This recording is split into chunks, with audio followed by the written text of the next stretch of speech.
we again. Sit back, relax, we got the brain of band. No need to stress in the house, it's Van Bellen. The game is windsurfing, you can't yell them or tell them. We get the news, the views, the win biz. The brand's gear tips plus the world's best quiz. The Cubs, PWA. We're professionals without the pay. There's nothing in pole dancing that we won't chat. From tandem boards to a windsurfing cat. It's your one-stop shop for a laugh and listen. Tune in each week or you'll be doing the missing.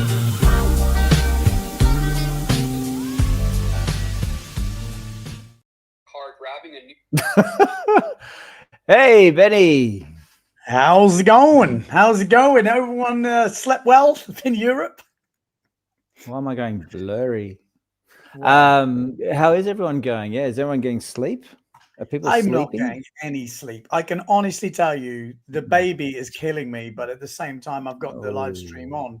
And I got told off last night from Vilma. I was like, look, give me the baby. I'm up anyway. She's like, no, you're terrible. Anyway. You can't win, Benny, can you? You just can't win, mate, huh? It's good. It's been good. It's actually been really interesting to watch the boys and the girls now going for it. Who keep it? If you haven't been keeping up with the action, it's obviously the last wave event of the year. PWA, WWT, World Wave Tour. Good. You got that right now, Benny. Exactly. And this is the one where we're going to crown world titles. And it is coming down to the last event. In the men, obviously, it's between Mark Paré and Marsilio Brown. And I have got an update on that because I've been doing a bit more research. And there is a little bit of a twist, which I actually didn't realize. So I'm going to tell you about that in a second. And then, obviously, the women's world title, Sarah Keita in the driving seat at the moment. So what we're going to first round up with, are all the main players still in? Yes, they are. So we're down to the semi-finals in the men. We're going to come on to it, but semi-finals in the men. Mark Paré in one semi-final, Marsilio Brown in the other semi-final. So the two guys that have the chance of the world title are still in it. In the women, obviously Sarah Keita is still in it, but there is some others which we will mention in a minute. Go on, what were you going to say? No, you said are they all in it, but there's a couple of heavy hitters that exited. Yeah, but the ones who are in with the world title the title. Yeah, okay. Pretty much Mark and Marsilio. If Mark was already out, of course, Brown would still have to win.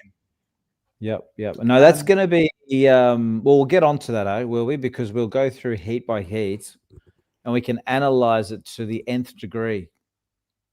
Well, the question is, who? Have you done your homework? Because I haven't, but I'm just thinking about it now because I know, old Delayed Horizon or whatever his name is going to be watching. Future Horizon.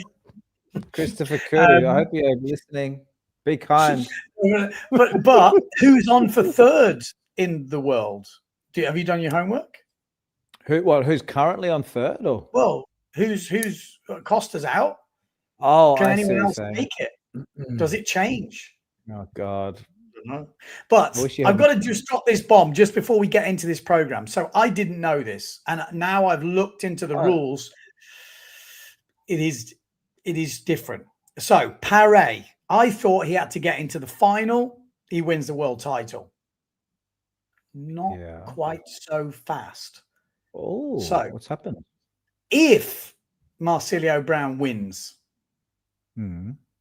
yes. If he wins, Paré has to finish third. Oh, was before it was fourth. Was that? Well, I thought he already had that fourth place. I thought if he, doesn't finish fifth, if he finishes fifth and Brown wins, they're on exactly the level points. The way it works.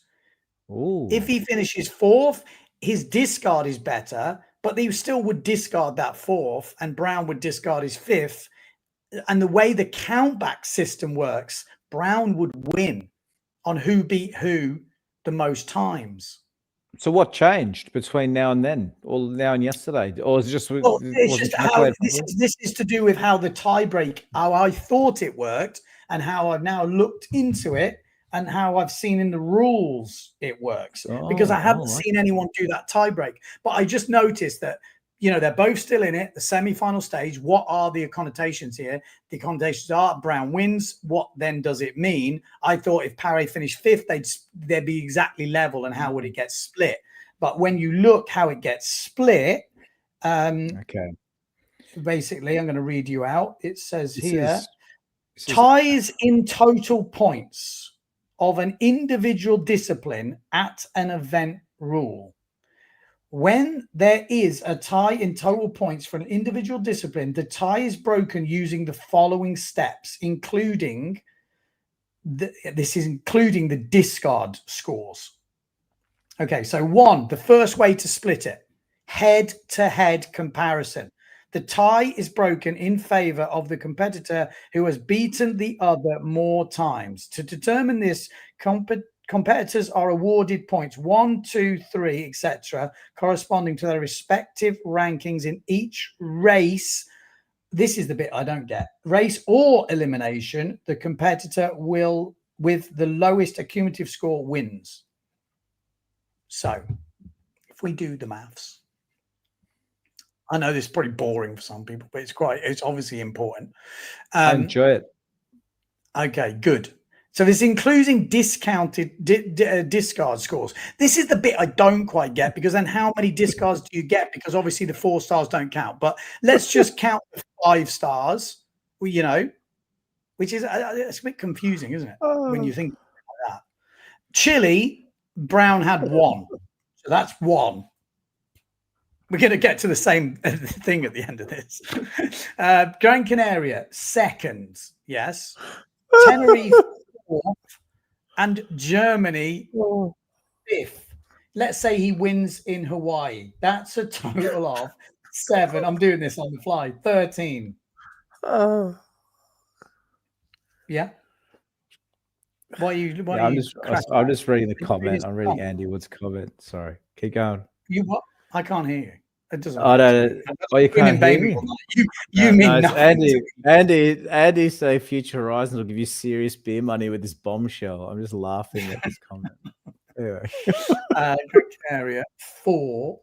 Sorry, keep going. Sorry, I'm disturbing your maths. 1, 1, and then let's say 4th. Well, that doesn't make sense. Am I? Well, that's what I got told earlier. That doesn't make sense, because that makes Mark still win if he finishes 4th here. Right. I got told something different earlier. Right. Okay. I'm doing it live. So we're back to 4th. I've got it. Let's say I've got it. 5-star events. Brown's got a 1 in Chile. Yes, he got a 2 in Pozo. He got a 4 in Tenerife, a 5 in Silt, and then let's say he gets a 1 here in Maui. You add those up, you get a total of 13 points. And Paré, if you add the 2nd from Chile, 4th from Pozo, 1st in Tenerife, 1st in Silt, and let's say a 4th here, he has 12 points, which is less. So that means he just has to make the final. So that bombshell is not really a bombshell, is it? Somebody else help me out here. I'm usually pretty good at maths, but I thought we were going somewhere with all this, somewhere exciting. And I got Mark top 3 balloon. Guarantees the title. Brown doesn't win. Guaranteed the title. Brown does win. He loses on the title. Tomasz is asking for the rule to be read out again. I'm going to put the rule on in the chat. I think that's probably the safest way to do this. I'm going to just do the top. From what I can work out, that means Mark wins if he makes the final. Yep.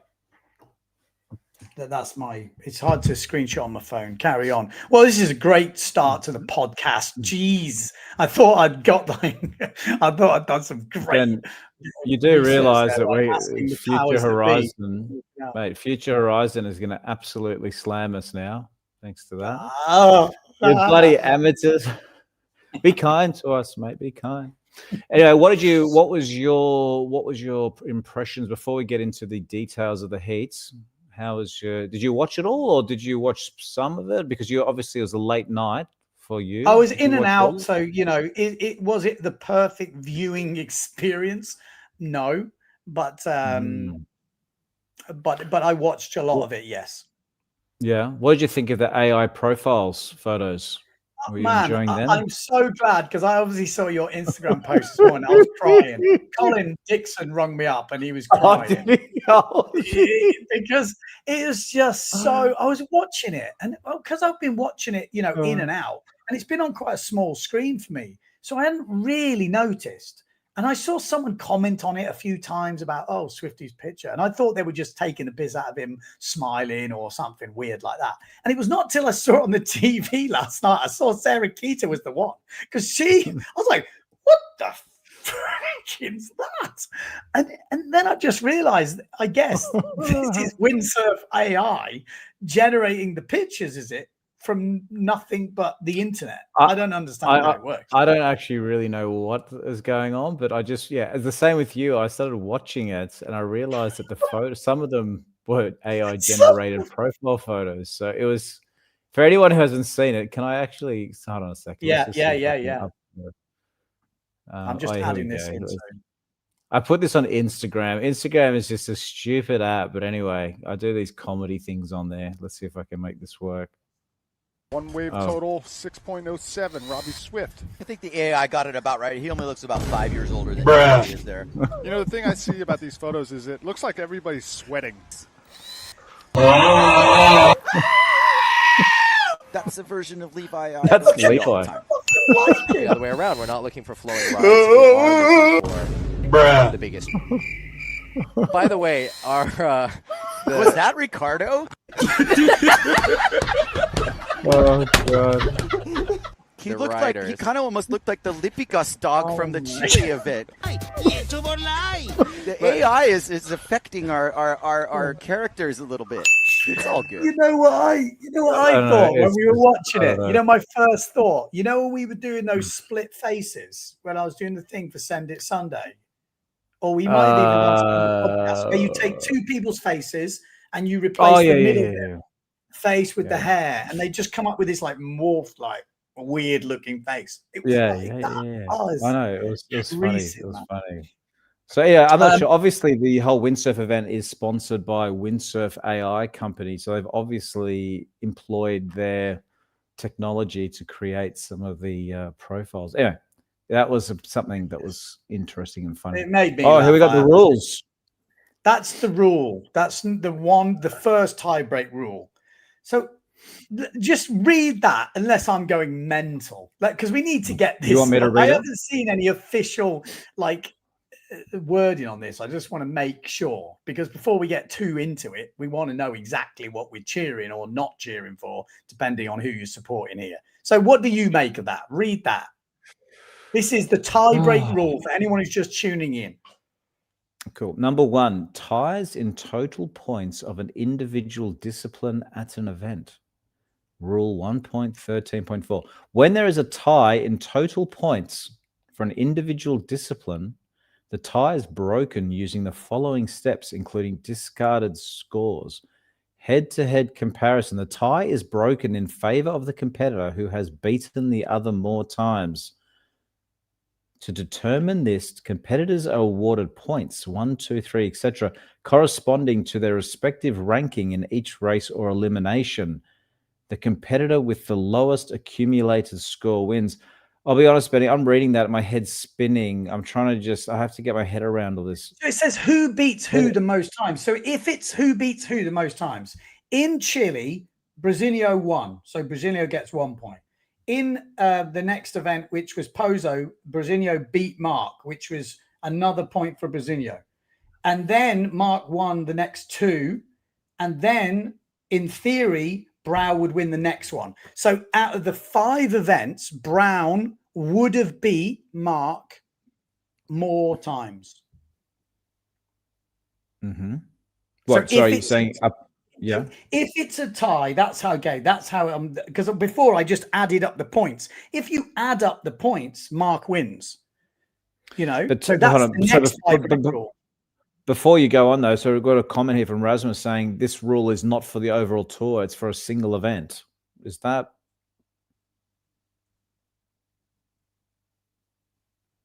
relevant. Ties in total points of an individual discipline. That's the event. wave discipline.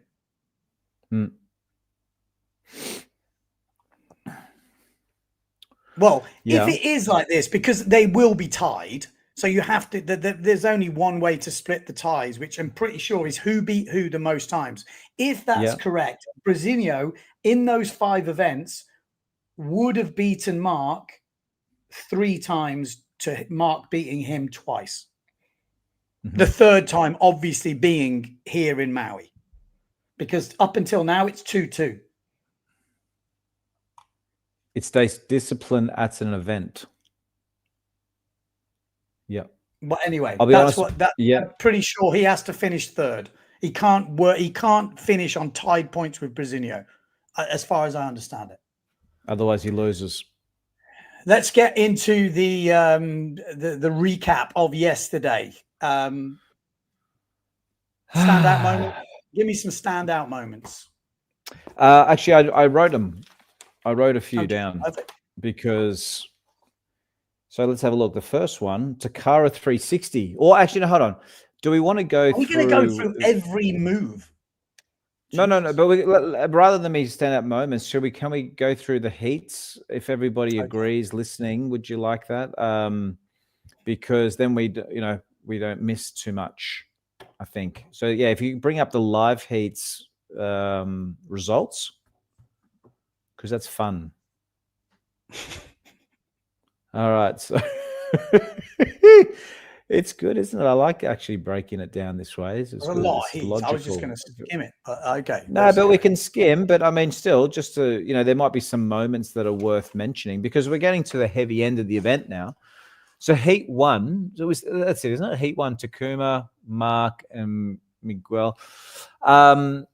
I have to admit, I can't remember all specific heats and every detail. That's what I'm saying. We had so many heats on yesterday because you've got to remember we did the reportage rounds here.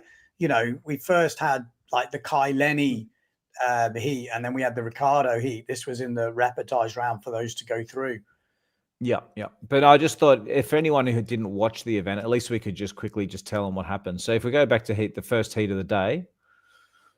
So where is it? Which was the first heat of the day? Was this. First heat of the day was that, if you really want to go all the way through. Oh, the Kai Arthur? Yeah. So obviously, at that stage, Kai, being one of the best sailors there, obviously did very well and, took that heat out, which later on we find out that, he ended up actually getting knocked out. Moritz, I thought, remember yesterday we were actually making our predictions of who would win. We both said Kai.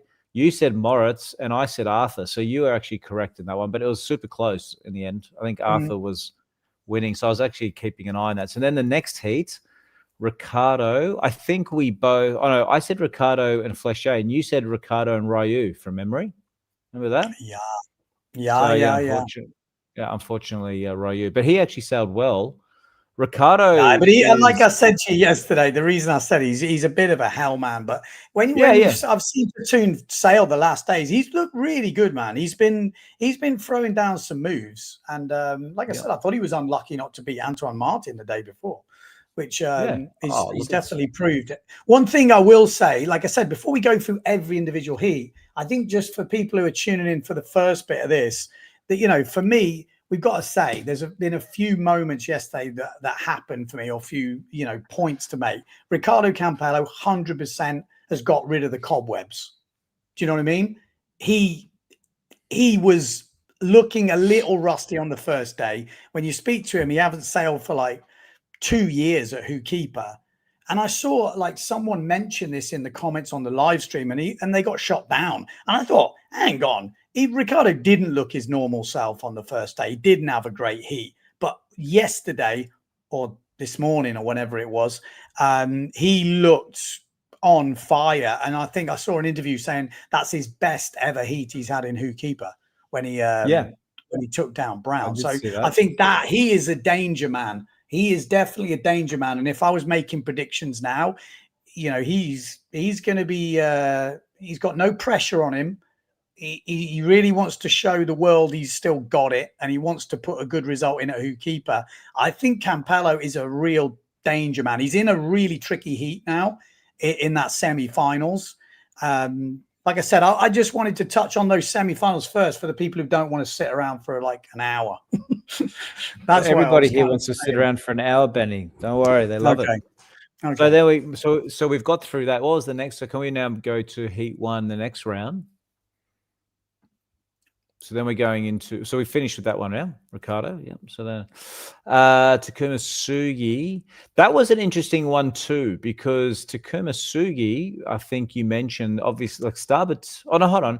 Were you saying that you thought that he wasn't that great on starboard tack, or am I mistaken? No, I said he was going to be the one who was going to make a move today, because in his first heat, he didn't look up to speed. He just didn't look like, I know he can sail at starboard tack, because he is a starboard tack sailor, sails at Omazaki. Like, that's his local spot. He's won the juniors in Maui, and every time I've seen him sailing Hukipa, he's looked really good. Nails goiters. And then when I watched him on the first day, I was like, what's going on here? It didn't look like, Takuma. And then obviously yesterday, he really came out the blocks. And I also saw an interview, obviously you would have seen it as well, but him saying it was very much like Omazaki, windy, gusty, and he kind of felt at home. And you look at his scores, yesterday he had some of the biggest heat scores, 12.97 in that first heat, and then in the second one a 12.90 to make it to the semi-finals. Yeah, so I thought he obviously did really well. Mark is actually looking very on it, isn't it? Yeah. He's looking super sharp. So he's obviously in excellent form.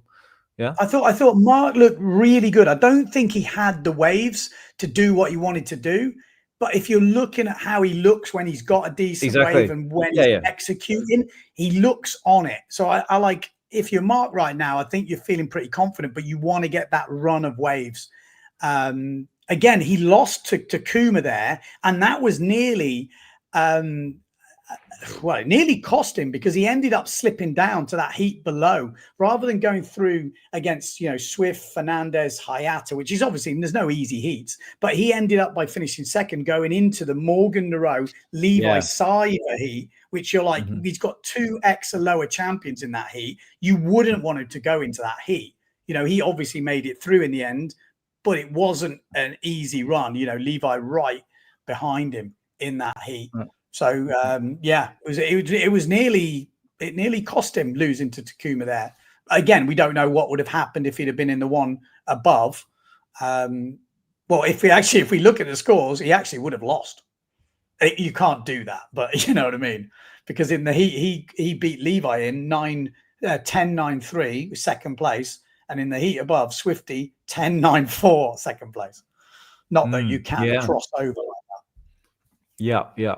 No, it's it was super interesting to watch, and obviously there was a few tense moments for some of the sailors. But then moving down to Heat 2, I thought that was interesting watching Federico as well, because he's often the bridesmaid type sort of sailor, I guess, but he's always pushing to the max of his abilities, and it was good to see him progress through that one too, because Bujma and Hayata.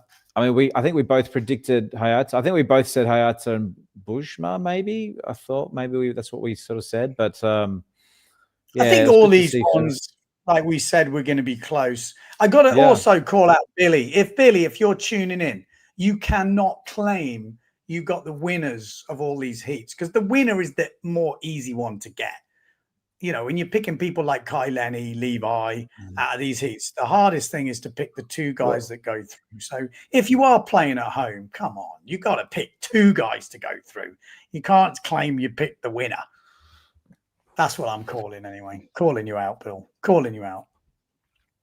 And then, so I thought Hayata was obviously looking good as well. Then Morgan, Robbie. I'm just trying to remember. I can't remember. I've written down a few details, but it's probably a bit later on. But it's still worth going through them, because I think it's to do it justice. Morgan, that was Morgan and Robbie were the obvious choices there. But again, you look at the scores; it's fairly close. I thought Morgan's looking good from.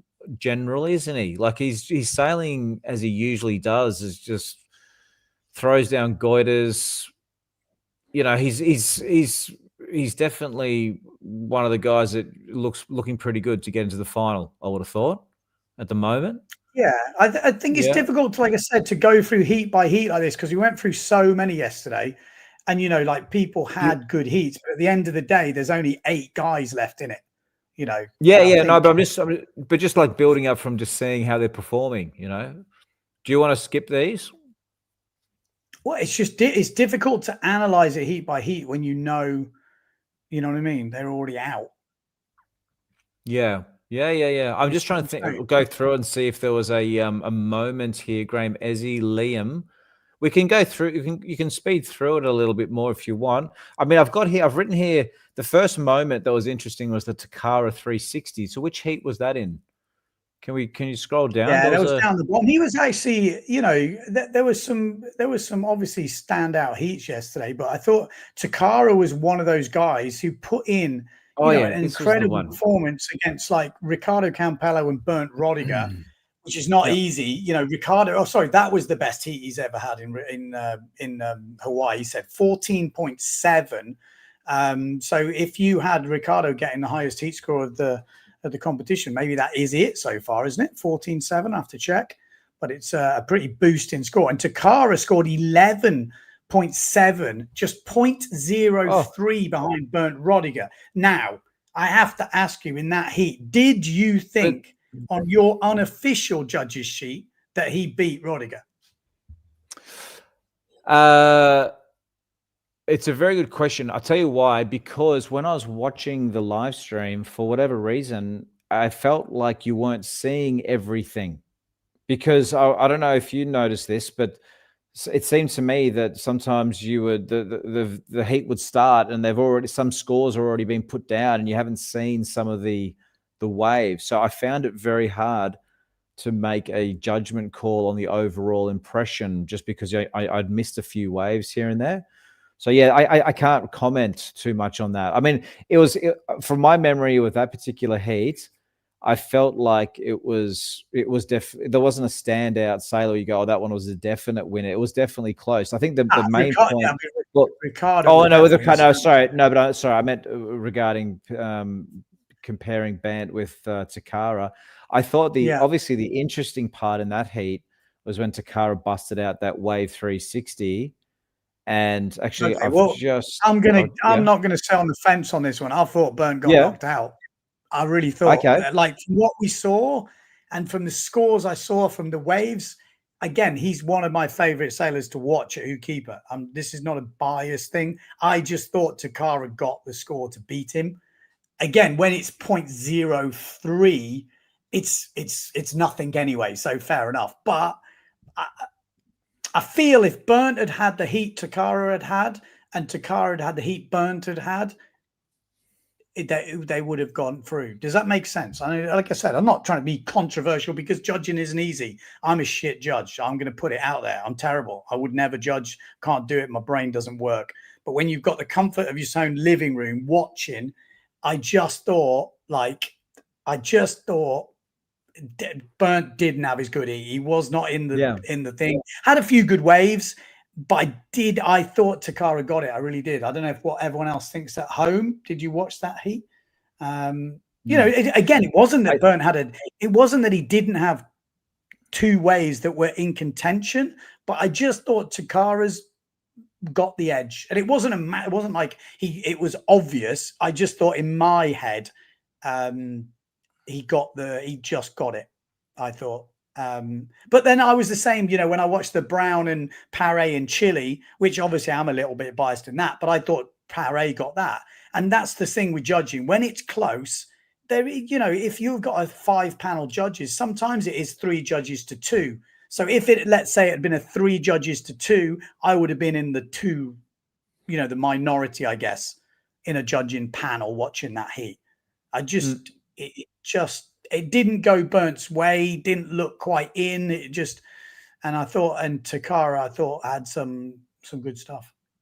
Yeah, no, it's fair enough. I'd have to look at the comments. Yeah. AB says he thought, here we go. It's a 3-panel judges. Oh, whatever. I'm the one judge then. I was the minority, obviously. AB says Burnt had more style. Thin Melon, I reckon Takara's wave 360 was pretty harshly judged. I'd agree with that. That's what I thought. I thought that could have been at least 6.5. I think it was low 6s. You know, it could have been more. But I think, you know, and it was only 0.3. So I thought when he did that at the end, I thought they threw quite harsh points at it personally.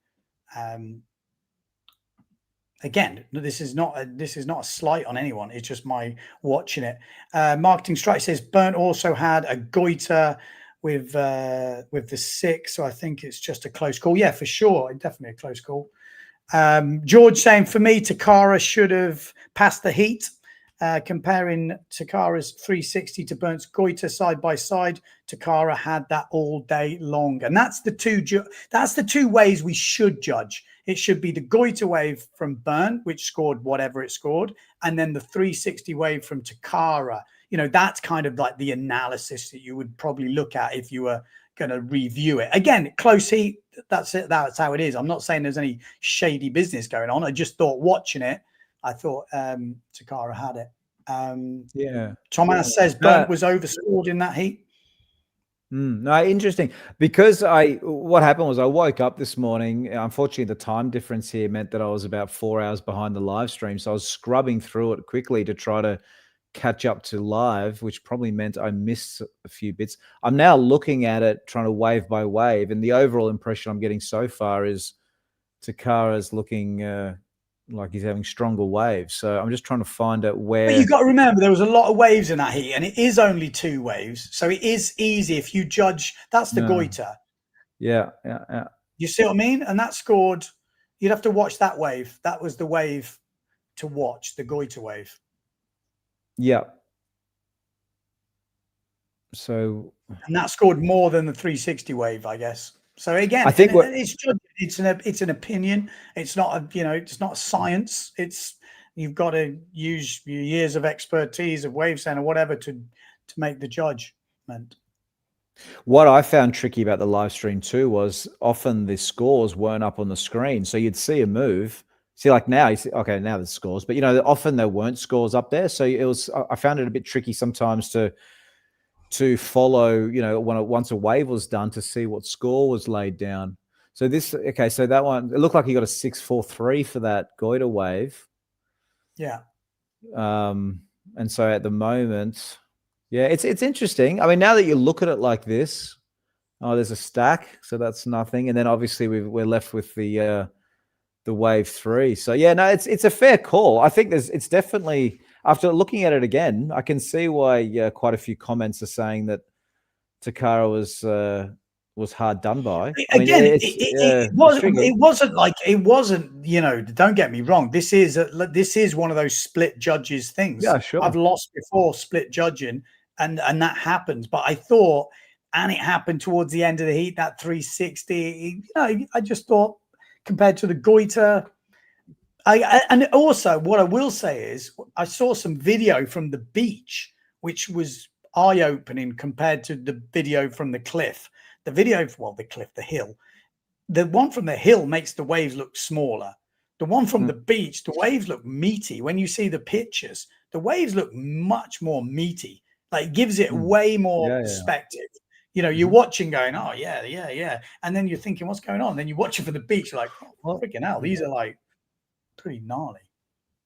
What do you think that wave? Because what's that wave 360 end up getting from Takara? Do you remember? You got it there? Yeah. It was. I think it was a 607. Was it something like that? 607. 607. I mean, it's a one move wave, but what do you think about that score? Again, it's not a bad score. I just thought, from what I'd seen, I just felt like it probably was the same as Bant's wave. I would put them very similar, maybe.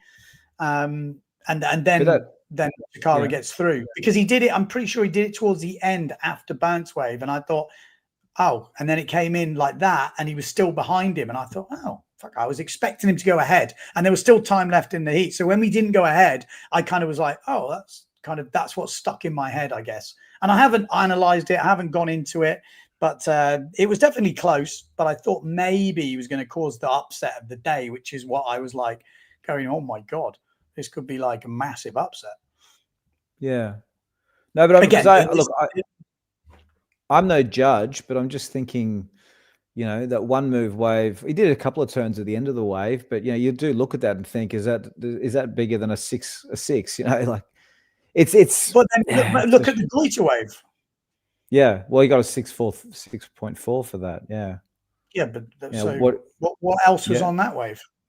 Yeah, no, exactly. Again, I'm just saying. Again, that's what I'm saying. Like the wave from Takara, maybe from the beach, looks smaller. Maybe it looks different. So maybe bounce wave, because you see it from a different angle, maybe is bigger. I don't know. Or maybe it's just a better wave. It just looked like a deep bottom turned into a proper section. I just thought it deserved. There's a lot of risk involved there. Yeah. No, you think that the would goiter, be like the goiter on the end 7. section into the white water. There's not as much risk. Again, I'm saying this from the comfort of my own bloody sofa, so it's easy for me to say.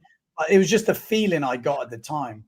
No, I think it's definitely a legitimate conversation, that one. And maybe Takara would be feeling a little bit hard done by. Unfortunately, it didn't go out his way.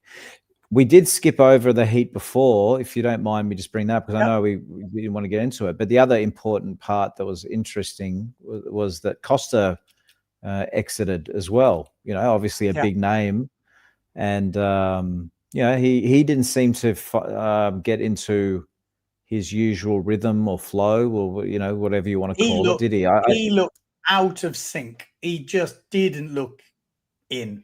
Yeah, he didn't look in. For him. I kind of said, like, I thought maybe this was the year he was going to step up. It was going to be windy. We're going to see it. But he just never really looked like causing anyone any problems, But again, when you look who's in that heat, that is not an easy heat by any stretch. When you look at Camille Juban and Kai Lenny was, ripping. He's got so much style, Kai, I think. And Camille, at this point, I remember watching this heat thinking, how have I not got, Camille in the final? I just thought he started to look like he was really consistent. He always picks off big waves. And I was thinking, okay, I'm going to regret not putting him in the final. Obviously, we find out later, after breaking his equipment, he didn't make the final. But it was looking like he was turning on a bit of heat. Yeah. Yeah, he just... some of these smaller waves, I think, that was, if he'd landed some of these sort of thing, it would have helped, but... Still a relatively small wave, though. No, exactly. Yeah, I feel like he's obviously just he gets the score by, doing a spinny trick on a smaller wave sometimes just to get some scores, which, it probably at Aloha, they're looking for more waves. Look at the difference in the wave, Yeah. A little goiter on the inside section. Again, I'm not saying I can do any better, but when you're watching as a judge, you want to see the guys on the more consequential sections. Yeah. From memory, he did a pretty sick forward off the lip, though, didn't he? That was interesting. But yeah, anyway, obviously with Costa, he exited at this point. So another one, another big name that was... Camille was flowing at that point. Although he didn't win that heat, I thought it looked like he was getting into some rhythm. And I thought Kai the other day didn't look in rhythm at all. And then I thought yesterday he started, because he had that early heat. He started to warm up, and you were thinking, oh, okay. And it starts to get interesting when you see those boys kind of like getting into their rhythm,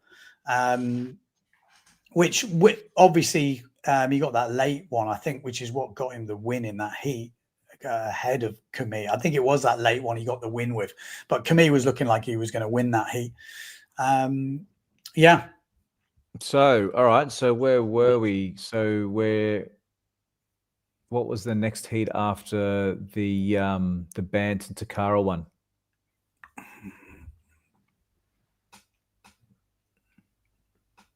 Oh yeah. So then, Marsilio, Antoine.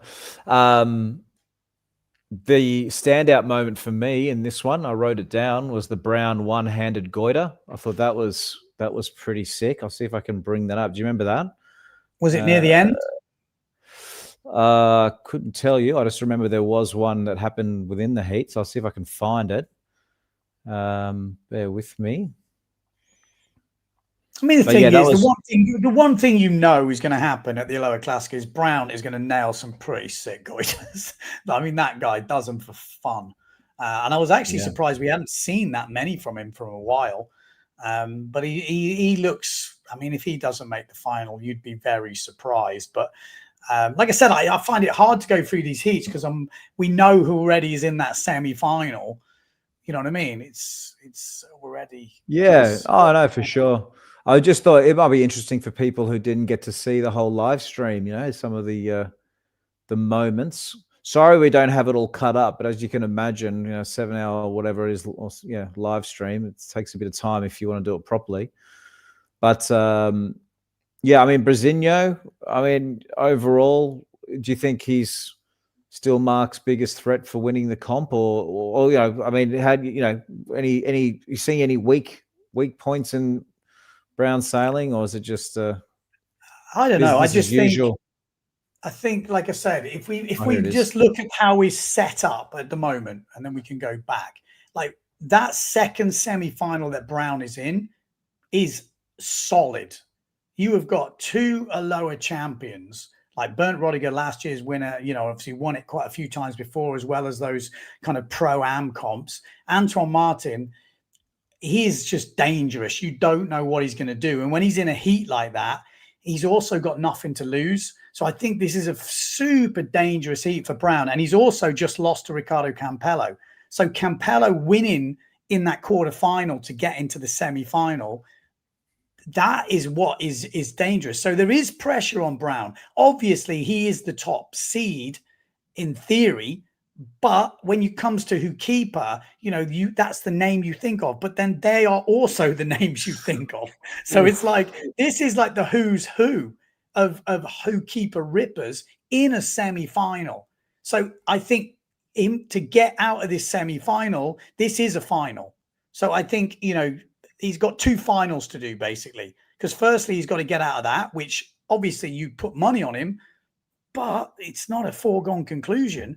It's definitely not a foregone conclusion. So I think this one, he's got to get out of that first. And then obviously, I think if he goes into the final, you're looking at that top first semi-final, which has got Takuma Sugi, which if you look at the names, you might go, oh yeah, but he's Takuma Sugi, that's going to be an easier one. But look at the scores Takuma's been throwing down.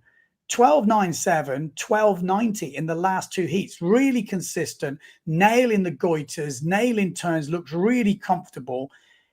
You know, even though he's one of those names that you might think, oh, that's an easier one. If you look at the scores, it's obviously not. And the reason he's in there is because he's been performing. And then you've got Morgan Nareau, who obviously passed the lower champion, won it back to back. I mean, this guy hasn't won it for a while, but I thought last year he was super unlucky. If you remember, he did this huge 360 towards the end of the heat. For me, he got the score. He should have been in the final.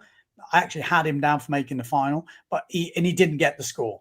And even he's usually pretty reserved. He doesn't really say much like, oh, you know, oh, I thought I got through or anything like this. But he was like, I've watched it. I thought I got through. You know, even trying to be unbiased and just going, did I get it? Fair enough. But he thought he got it. And I think that's fair enough. Then you've got Robbie Swift. You know, Robbie is desperate for a big result at keeper. You know, he's getting on a bit now. He's 40, is he?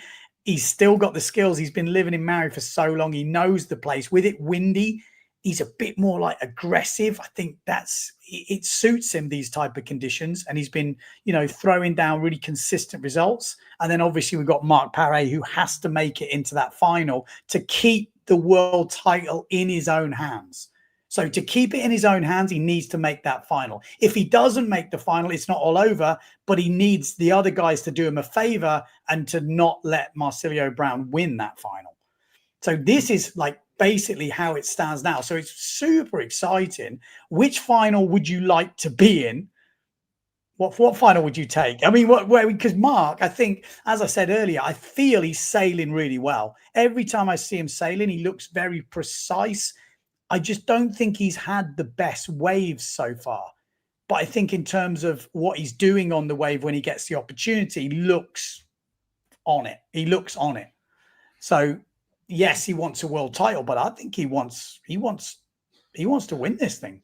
And there's no reason why he can't. He does. Who doesn't? This is just a little moment that as a fellow drone pilot, I have been there before, and we almost lost the drone at this point. If we just will look here, watch what happens. See the sail just come past, because obviously when the drone's going backwards, the person operating, you can't, if you're looking through the screen, you can't see. Sorry, okay. Yeah. See, it just. That's a meter off from just collecting the mast, and that would have been the end of the drone probably. But anyway, Also, so back, another moment from yesterday. Obviously, the big controversy of yesterday. Yeah. Go on. No, you're going to talk about Kai and Antoine with the interference, I imagine. Yeah. So we're going to get to that. Can we just? So where are we with the heats? Okay. Well, do you want to just jump straight to that heat? Which heat that was? Yeah, I think this is like the main talking point that a lot of people ask for. I spoke to Timo Mullin actually on the phone earlier, and he was saying a few interesting things which I think are worth bringing up. Yeah. Well, maybe do you want to bring that up, and I'll try and find the heat on the YouTube channel. Yeah. So this was obviously the third of the quarterfinals where we had really power packed heat. This Bernd Rodiger, Antoine Martin, Kai Lenny, Graham Ezzy. So this could be a final when you look at the talent there. And it kicked off pretty heavy, blah blah blah, and it's close. Kai Lenny is not having his best heat so far. You can actually see it on the scores: 497, 480, 460, 423, 497. Never got above fours, so he's been really averagely consistent. Antoine Martin actually kicked off with a 5.6 and a 6, and that would have put him already through the heat with his first couple of waves. And then I think towards the mid to the end of the heat, I think it was probably towards the latter end of the heat, him and Kai Lenny, again, I wasn't watching it all the way from the beginning. I just looked up and they're both fighting on a wave. And I'm like, what the hell is going on here? Because obviously the rule is if if it's not your wave, if you've not claimed the wave in the right way, you will get your highest score taken off you, which can be an absolute disaster. But we're going to go on to this in a minute. And they were both look like hell bent on basically claiming this was the wave. So this is the bit I didn't see. This bit I 100% you just missed it? Okay. No, when I was watching it live. So I just saw them kind of on the wave together. Again, I'm not sure if you even see that from the right time. Yeah, well, I mean, the thing is, when the live stream cut in, it just cut in with both of them basically riding a swell, and you don't see what happened before until later. Go back, because the one shot I thought I saw was when Antoine Martin, maybe they played it at the end of the heat. Was that not it? Where it showed Antoine Martin further back. That's it. So you can't see it on this screen. It's so but what happens is they basically live stream showing this, and then they start talking about it, and then they go back further, like later. Okay, I was going to say, because the back further one shows Antoine Martin further out than Kai. Yeah, which you'll see that in a second. Conspiracy theory, not the saying this was played out. This was what I was speaking to Timo earlier. So he was saying that the rule at the moment is if you cause an interference, you get your best wave taken off you. That's it. Okay. I was actually, that's good that you brought that up, because I was actually wondering what is the penalty. Okay. Interesting. Okay. So what he was saying is, or the Irish boys were discussing, maybe he's part of a group or whatever. Well, this is it. This is the bit I turned. I was like, what the hell's going on? It's like Robbie Nash and Bjorn Duncan. Party wave. Party wave, exactly. It was very interesting. I watched this. Yeah, I watched this and I thought, well, Antoine looked 100% sure it was his wave. He's already had good waves. There's no way you really claim that hard if you're in doubt.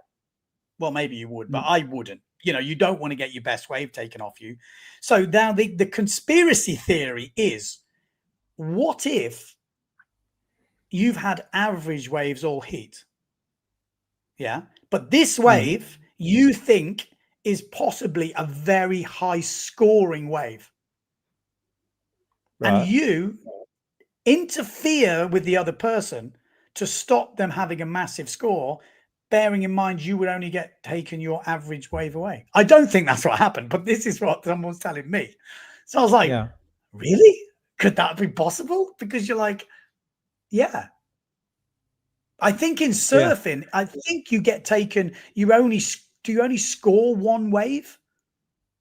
I think you just get your wave taken away and you only take one score. I could be totally wrong with that, but there are different ways to do it. But there's like a big punishment for taking a wave, so no one does it, you know. And like I said, so for people tuning in, there is another shot when they reverse it back where Antoine Martin is definitely further out. And just to hear this shot. Yeah, but this is what was interesting, because when you're watching the live stream, the first thing you see is basically two guys on a swell. So you're thinking, oh, what's going on here? And then they go back into replays. And then the next thing you see is this shot. And then obviously it looks like, well, here's the swell here. Can you see my mouse on the screen? Oh, yeah.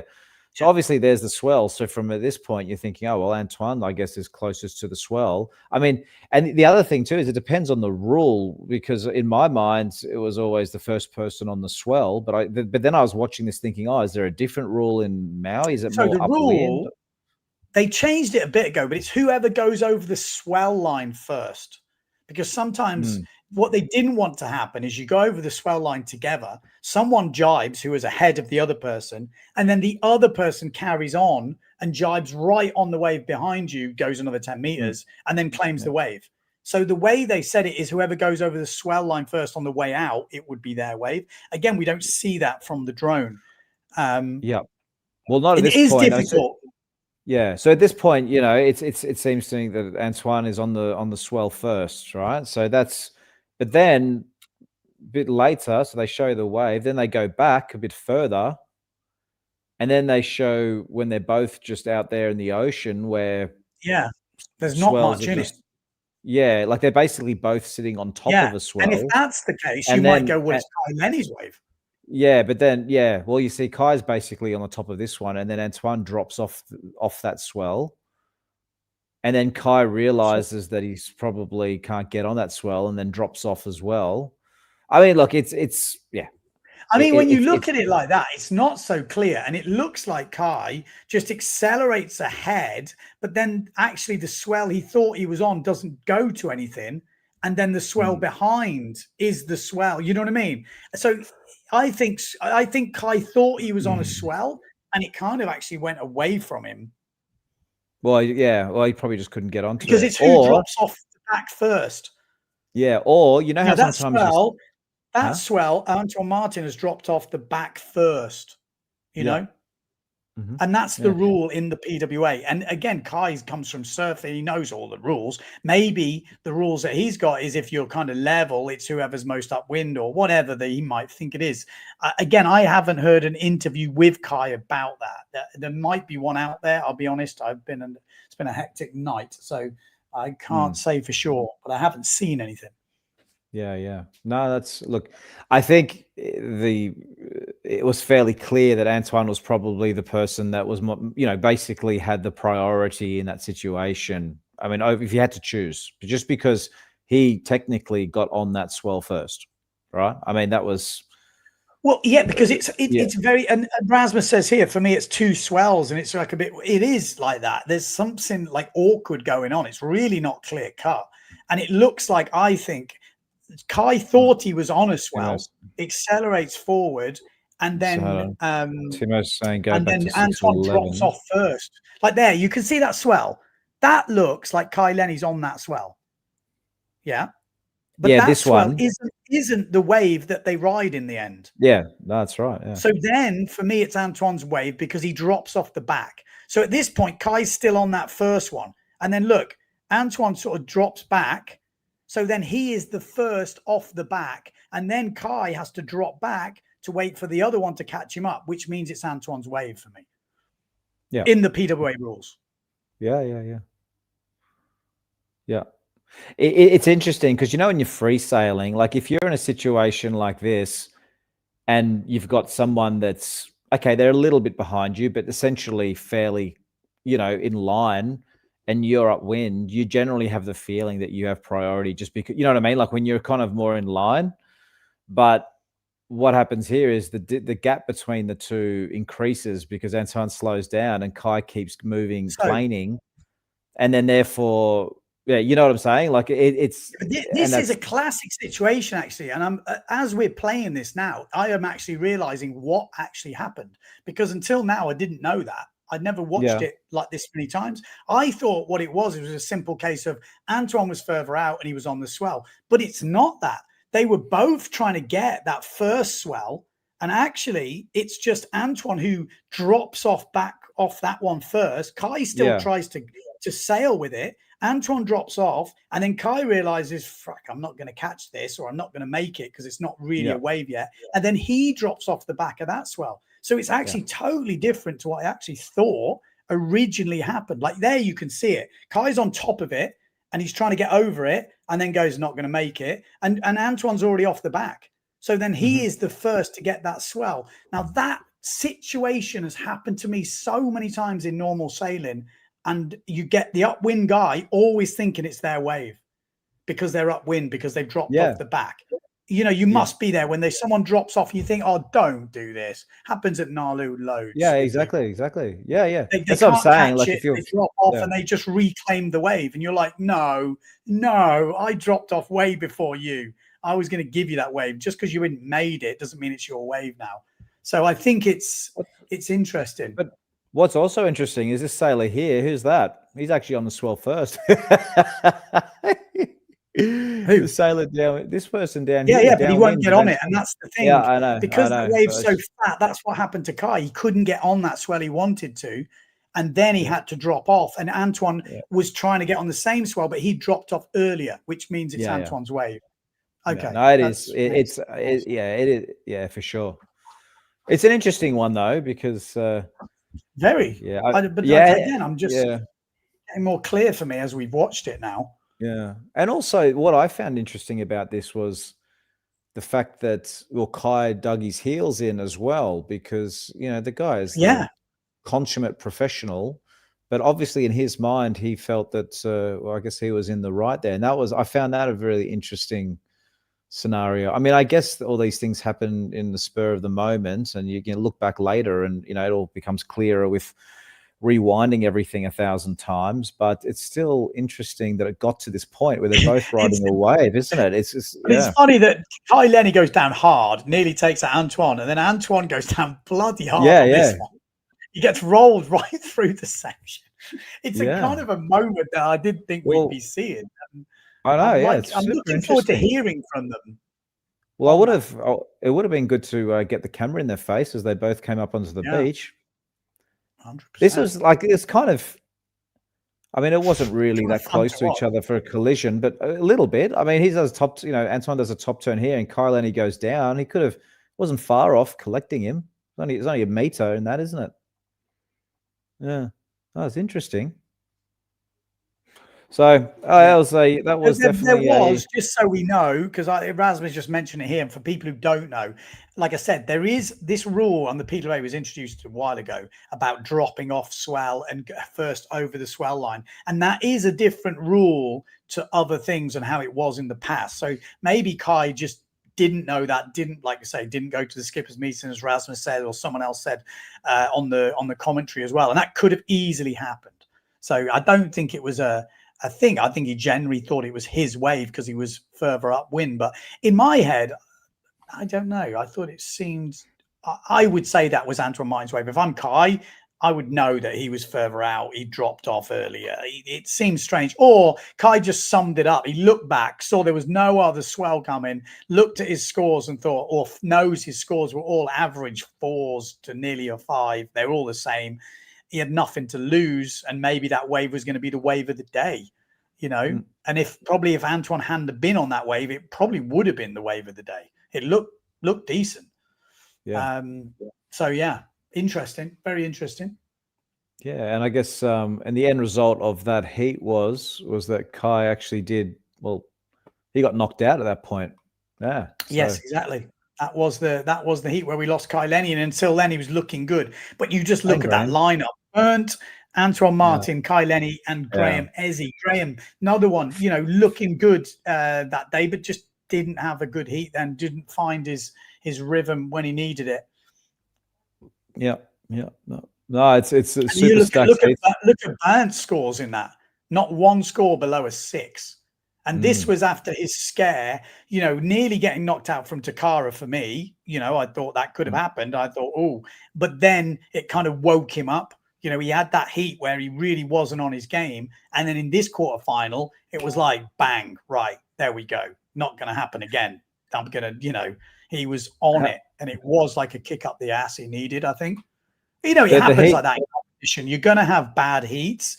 And it's not going to go your way. And the whole thing is you've just got to survive those because you're going to have good ones. Even the best guys don't, you know, have every heat nailed down. I think you could say the same for Mark yesterday. He couldn't find the waves, but he did enough to take those second places and keep progressing. And that's all you've got to do. You know, the real ones where you really need to step up is in the final. As long as you're in the set with the top 2, it doesn't matter. You don't need to be winning heats. It's good for confidence. It's good for the show reel, but effectively it doesn't matter. You just need to be in those top 2 positions, and that's enough. How much do you think having the name Bent Rodiger helped him in that Takara heat? Do you think that has a factor at all? Because we're sitting here talking about the fact that Takara might have got hard done by. Do you think that I think it does a little bit. I think it does a little bit. But also, you know, like someone said, his style is there. Even when he's not having a good heat, he has got that Burnt Rodiger style, and it looks cool. It doesn't look forced. It never looks forced. And I think what he can be, like you suggested earlier, overall impression. The overall impression of that heat was not good for Rodiger, but at the same time, you only need 2 waves. So, you know, overall impression can be dangerous. And I've done that before. You sit on the beach, you could look at someone doing loads of jumps, loads of this, and you think, wow, they killed it. But actually, if it is only 1 wave and 2 jumps, or if it is just 2 waves, you could only do 2 waves in that whole heat, and that's enough. And, you know, someone might miss your best wave. They might see 5 of them, but maybe you do 7, and 2, the ones they don't see, are the best waves. So sometimes overall impression is not always a great indicator of who will go through a heat, you know. This was another just little interesting moment in this heat was when Antoine did the aerial and had to sort of jump over Paul, the photographer's head. Did you see that part? Yeah. I actually saw it, but didn't really pay much attention. I just saw him have to like avoid him a little bit, and then the hand came up, and you know. Yeah, I don't know. I know it was just an interesting little moment. Oh, it's a double jump tip. Jesus Christ. But the fact that because obviously, because I guess the point with that is, again, just going back to rules. But obviously, oh my God. Go back. I think he almost had to kill his aerial a little bit because it almost looked like he had to choke it because he probably would have landed on his head. Hold on, let me slow it down, and that maybe can help a little bit with the viewing. You know what I mean? He almost touches down early rather than boosting through. He had to extend his back leg, I think. Yeah, no, you're right, because he did see it, didn't he? Like he was already would have just cleaned him. Jesus. Yeah. And I mean, what is the rules? I mean, you know, so Antoine obviously throws his arm out there in frustration, you know, saying, oh, well, and looking back at the judges or whatever, but what can they do in that situation? Nothing. I mean, it's okay. Yeah, there's nothing. Okay. Just like, yeah. Part of the game. That's so he's just, he's just frustrated. Media coverage, you need stuff. Yeah. I mean, the thing is with Antoine there, maybe if he hadn't have been there, he could have got another turn in. I could be totally wrong, but it looks like maybe he could have accelerated where Paul was, where he couldn't actually do that. And then maybe he gets another hit. Who knows? He would have been late, that's for sure. But Antoine, anything's possible. Yeah. Yeah. Anyway, so that was that. Yeah. I mean, that was the one quarterfinal, and then we had that big one, which I didn't know what the hell was happening in the fourth quarterfinal. We had Ricardo Campello, Brown, Liam Dunkerbeck, and Camille Juban, and we were thinking. Well, I was thinking, oh, this could be. You know, Mark fans are looking at this heat, thinking Ricardo's in it, Camille's in it. You know, Liam third last year. This is a potential banana skin for Brown. Obviously, Ricardo in the end wins this heat by not much, but beats Brown, which is a big confidence booster for him and just shows he's kind of on it. And then you were thinking, where the hell's Camille Juban? And at one point in the heat, I couldn't even see him, nowhere to be seen. And then 1 minute, I'm like, Antoine Martin's in the heat. I'm like, what the hell's going on here? And it turns out he snapped a mast or broke some equipment. And then he had to borrow Antoine Martin's gear to complete the heat, which was from early doors. I don't think he didn't really get much in. Yeah, this one, it was his first wave where he broke his mast, I think. So just here, huh? At this point. Hang on, sorry, I'm not looking at that screen. Oh, okay. Sorry, there's I must have missed it. I think. Oh no, is that how it happened? Oh God. I think so. Yeah, it like a reverse spin out. Because the problem is you didn't see much after that. I there was for a minute or two, I thought, where's Camille? He's just out of the comp now, or it just seems to be gone. Yeah. And then all of a sudden you just see him on a gear sale. Yeah. God, how did he make that? Yeah. And then obviously, it just seemed to me, I think, well, as soon as you saw Camille on the borrowed sail, he just didn't seem to be able to get in a rhythm. Either the sail, I don't know if it's a sail, but yeah, maybe he didn't look comfortable, did he? He didn't quite look, and the wind had dropped, I think, and it was definitely didn't look like the Camille we know. I think it dropped towards the end. That might have been the last heat of the day, was it? I think so. Yeah, quarterfinals, last one. I think it might have been. It was getting light and.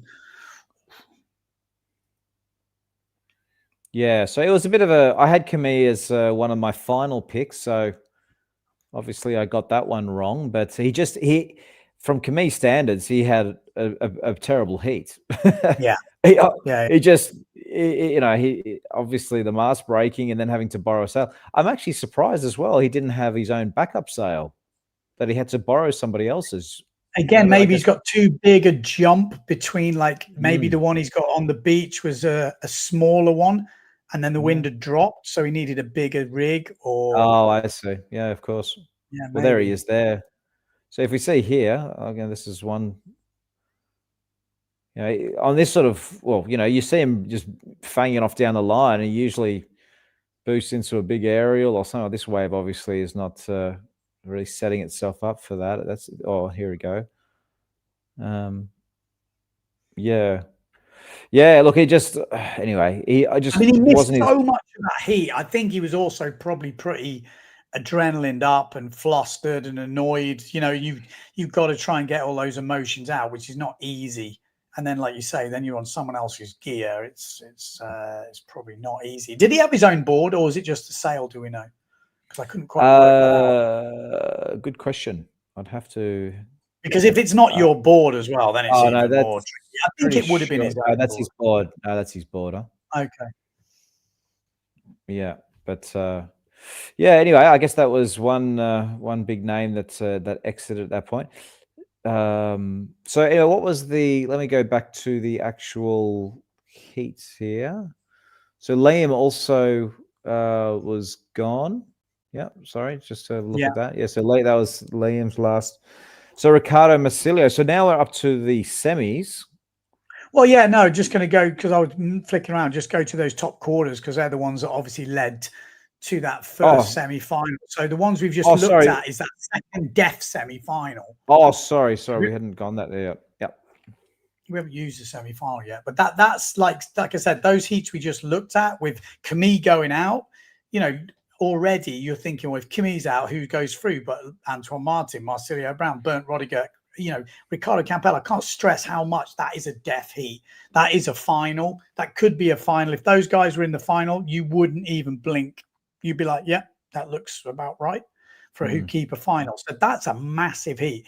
Marcelo Brown needs to get through it, and you've got all the other boys charging for obviously a win for the Aloha Classic. And then we've got the other semi-final, which is the first 2 quarterfinals led to that, which saw Takuma Sugi and Robbie Swift taking out Victor Fernandez and Hayata Ishii in a really close battle, I thought. Did you watch that one? I did watch them all. So which heat are you referring to again? That's the first quarterfinals. Oh, that one. Yeah. So I can't remember. Sugi, yeah. Is that the one he did the double goiter in? It might be. Oh, right. Yeah. That rings well, he got a bell. 730. It could be that wave. Yeah. But he had a really slow start to the heat, and he was looking really in danger of going out. And I was thinking, oh dear, he's got to be a bit careful here. It was kind of hard, and we'll find some tricky ones. Hayata was looking good at one point. He had that early 6. Robbie Swift, first 2 waves were his counting waves as well. So he got 2 kind of good ones in the bag, and then was looking for that third. And then it was Takuma Sugi was the guy who came through kind of with that charge at the end. And then in the end, smashed out a big score. So that was super interesting. I always called Takuma Sugi like the Japanese Robbie Swift. He's got that, short, kind of stocky kind of physique, really just goes through the moves very similarly. I can't even speak. But yeah, that was big because Victor Fernandez going out, if he could have got through that, maybe made a difference to the overalls, which I haven't done any maths on the podium places. Do you think with Costa's out, Gill's out, Fernandez out now?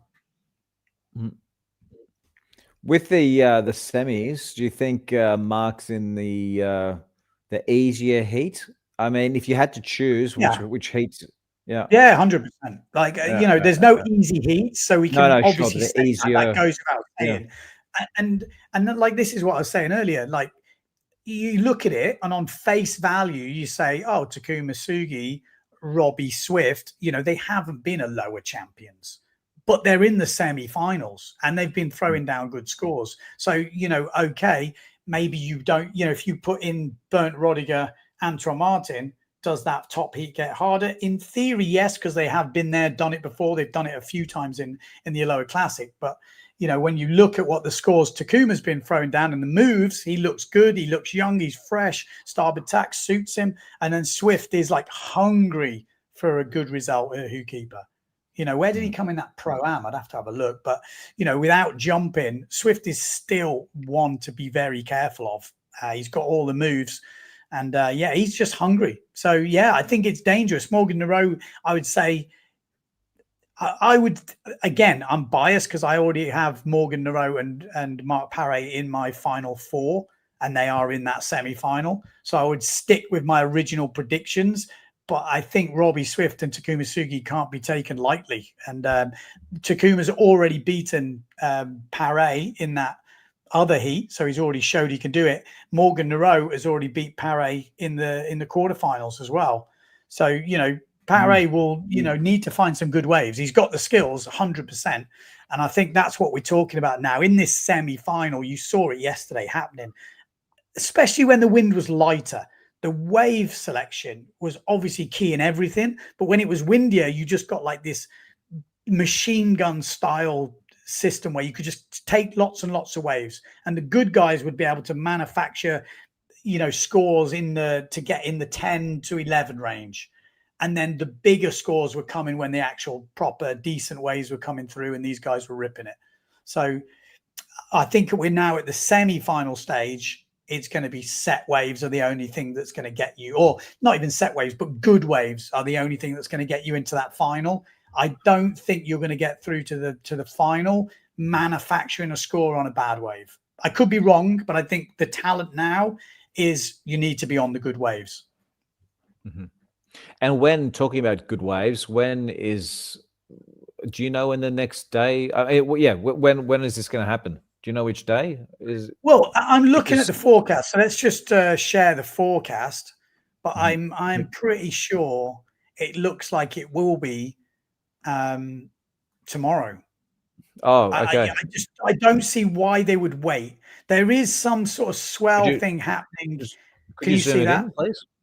Okay, so I left it again. I haven't refreshed it. This was yesterday's forecast. Okay, so lighter in the morning, and then picking up to sort of orange with that red, whatever that means. You know, just looking at it comparably, it looks to me like it potentially could be lighter tomorrow, but then the gusts are stronger. So again, I'm not a Maui local, but I have a feeling we're going to see something similar. It possibly could be lighter, but averagely strong-ish, you know. And a bit bigger by the looks of it. And bigger waves. And potentially bigger, yeah. Yeah, well, that's cool. Bigger. So I would imagine they would go for it there rather than risk this. There does look like there's something happening here. But again, these guys will know what forecast they're looking at. I think if it's contestable, if it's similar to what we've had, they'd be daft not to just push to get it done, because all the live streams in place, the you know, the comps in full flow and the momentum's there. But I guess only the judges will know exactly what they're going to call. They have called everyone to the beach tomorrow, and that could be significant. So they've called the masters, the juniors, everyone is going to the beach. So that is potentially, it's not definitely going to be finals day today, or whatever time zone you're in. Yeah. Well, can we just have a look a bit further on through the week just to see if there's anything else that would disrupt that idea? Is there any more wind and waves? Well, I think if you've got what you've just got, you ain't going to risk it, are you? No, sure. I'm just having a look if there's anything substantial there. So yeah, so it'd be surprising if they don't run it tomorrow then. Yeah, it looks to me. It looks on. If it's not tomorrow, it's obviously the next day. But I think if it's contestable here, why you would wait makes no sense.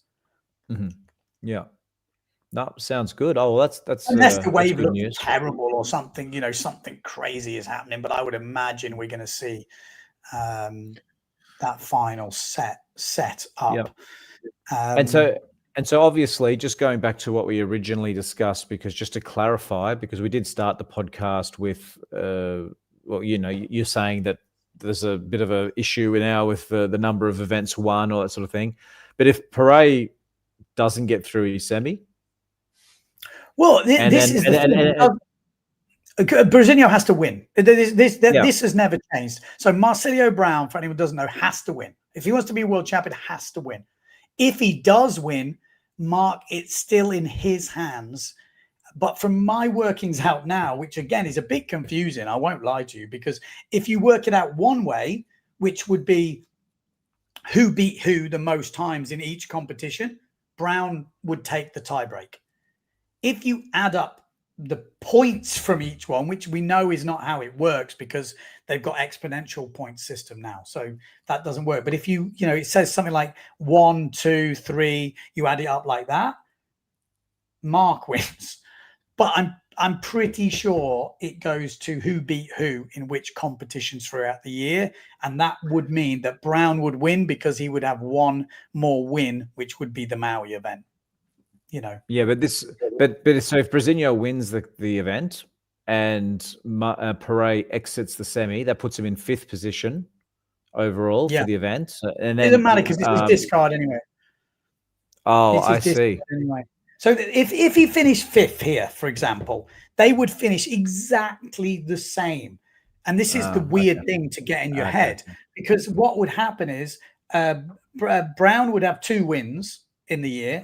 He would have a 2nd, and he would have a 4th and a 5th. And Mark would have 2 wins in the year, a 2nd, a 4th, and a 5th. They finish exactly level. It's mad that it could come down to that. But weirdly, when you work it out, there's been 5 events. Brown has beaten him 3 out of the 2 events.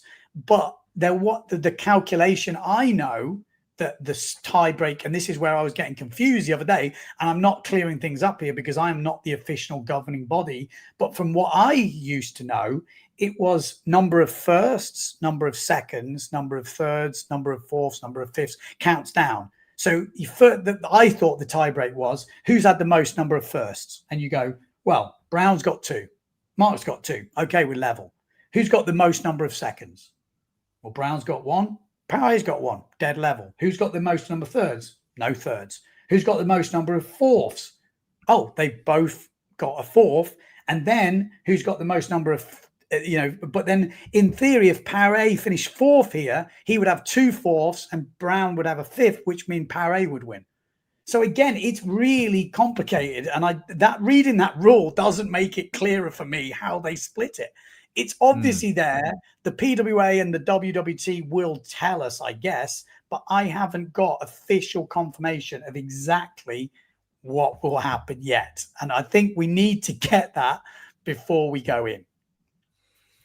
Rasmus' comment here that the break rule sees favor Brasinho, otherwise Mark is champ since Silt. Tie-break rule favors Brasinho. Well, yeah, but yes and no. If it is number of firsts, number of seconds, number of thirds, number of fourths, then it's not since Silt, because Paraguay, if he finishes outside the top 5 here, then Brown would beat him because they're exactly equal.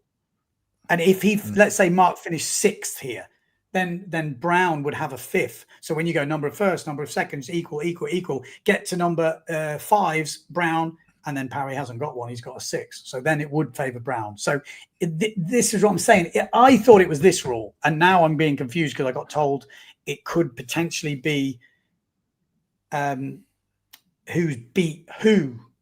Who's beat who rather than number of firsts, number of seconds, number of thirds. So again, I know I'm not helping people here, but that's just to clarify, so there's no confusion, because this will obviously be a lot more. Yeah, but just obviously when people are watching this live stream tomorrow, we want some bit of excitement to the semis. If Mark exits right from that semi, doesn't get to the final, and then Brasinho wins, then Brasinho becomes champ. Yeah. Overall. Yeah. Well, this is what I'm saying. This is why I'm asking the question, because the potential banana skin, or the moment where everyone's like, how does it work? If Mark finishes 5th, which could be 3rd in that, let's say he finishes 3rd in the semi-final and Brown wins, they are dead level on everything. And that's why I'm asking the question, how does it work? Right. Like, to me, this is what I kind of worked out. If he finishes 5th, then Brown wins on that tiebreak because they're level on everything apart from that who beat who. But if it is number of firsts, number of seconds, number of thirds, as a first way of working it out, then it's Mark. But I'm pretty sure, because the second tiebreak rule is count the best results. If your tie still remains the broken favorite in the competitor who has the greatest number of firsts. So the second way to split the tiebreak is what I just said. Number of firsts, number of seconds, number of thirds. So from what I can understand, again, I'm not the official person here. I'm not the official commentator. I'm just a guy at home who's super interested in this for now. But as far as I can work it out, if Brown wins, Paré has to finish 3rd. If he finishes 4th, he will beat him on a couple of the different tiebreak situations. But the first way to break the tiebreak, he won't beat him on, which is this system here, which is who beat who the most times at these competitions, which makes sense. And there's been 5 events, and Brown will have beaten Mark 3 times, and Mark will have beaten Brown twice. So that would be the split. So that's how I get it. Okay. And then someone's suggesting, why not a sail-off? I think that has been suggested, but apparently that only happens once everything is equal. So, well, it's going to be an interesting day tomorrow to see if they can sift through all that. I'm sure there's going to be a few people chatting with judges. From our side, you want to make that final and make the podium. Then there's no questions. You don't want to finish level if you can help it anyway, do you? Because then it's like, level, you want to win it outright. So I'm sure. Yeah, I don't know. I do like the idea of a sail-off, though. That would be exciting. That is in the rules. So in the rules, the sail-off is the 4th way to split it. Oh. And then if a sail-off, if the tie remains after the above steps, a sail-off, this is number 4 step, Number 3, so I better go in order. Number 3 is a discarded result. So on the 2, Mark wins, which is the first number of second, Mark wins. On the 3rd way of splitting it, Mark wins. The sail-off is the next one. Tie remains after the above steps. A sail-off between the competitors in question may be permitted if reasonably possible. So if the conditions aren't possible, whatever, then it will go on to the final result of the year. So whoever won the last event, which would be Brown. So even when you're splitting it, there's 4 ways, not including the sail-off, of splitting it. Mark wins 2 and Brown wins 2. It's so you really want it to be defined, otherwise it will be pretty mad. Wow. Well, it's setting up for a bit of drama anyway, by the sounds of it. Yeah, More it drama. is definitely there.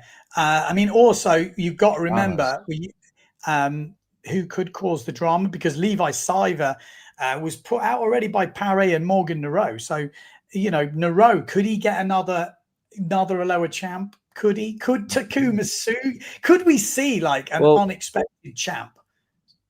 Well, can we just quickly go back to that the semis just to see the breakdown there?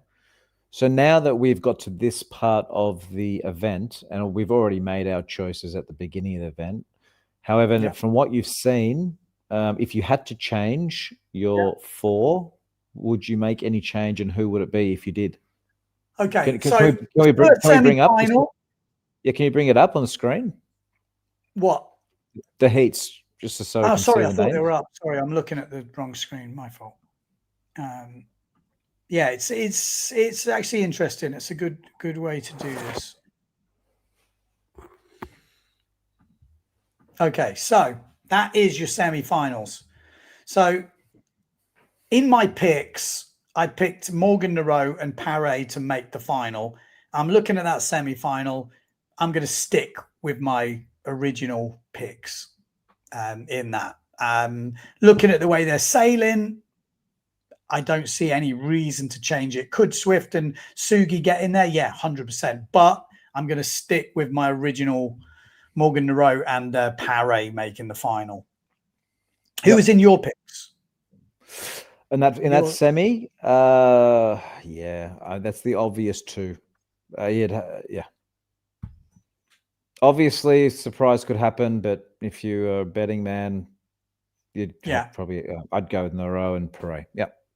Okay, right. And then this one is the one, I think. From what we've seen so far, would I change my picks?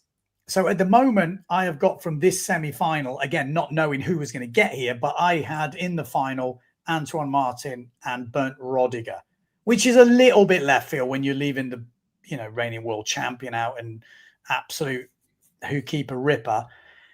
But from what I've seen, I have a sneaky feeling Ricardo Campello could do something. The dark horse. It's like he lost that world title at Who Keeper. It was quite emotional. And I've always backed him at Who Keeper. I like his style at Who Keeper. Like if I'm a judge, I'm liking his style. I don't know if the judges like it, but I just feel he's got, and when he's on, he's on. I thought he looked a bit rusty. You know, he looked just a little bit like he needed to get a warm up after that first 8. And then yesterday, he just clicked into gear. And that's usually a good sign. He's had his best performing heat. He's got no pressure of any world title, nothing like that. Just the bit between his teeth wanting to prove that he's one of the best wave sailors in the world still. And that, for me, is when Ricardo steps up, is when he needs to show people. Like, I don't know. I think there's something in it that Ricardo could do the damage. Bernd Rodiger, I mean, he doesn't need any introduction, does he? I mean, he for me, you should put in the final. He just looks to flow. I actually prefer, I was just looking at the videos earlier, actually. I think I'd prefer his bottom turn now as well. Not that it wasn't good before, but he's actually changed a little bit. And maybe it was the conditions, but he looks good. He's looking good. And then Brown and Martin. So on the conclusion to what you're saying. I reckon Bant, it was a bit hot and cold. Yeah. There was some heats where he was not being his usual self. So maybe a question mark with Bant, just for the final, just because he wasn't always firing on all cylinders in every heat. However, of course, it's Bans, and he won last year, and he's one of the best guys out there. So, but still, that's interesting. Ricardo being there, as you said, that's an interesting addition to the whole thing now, isn't it?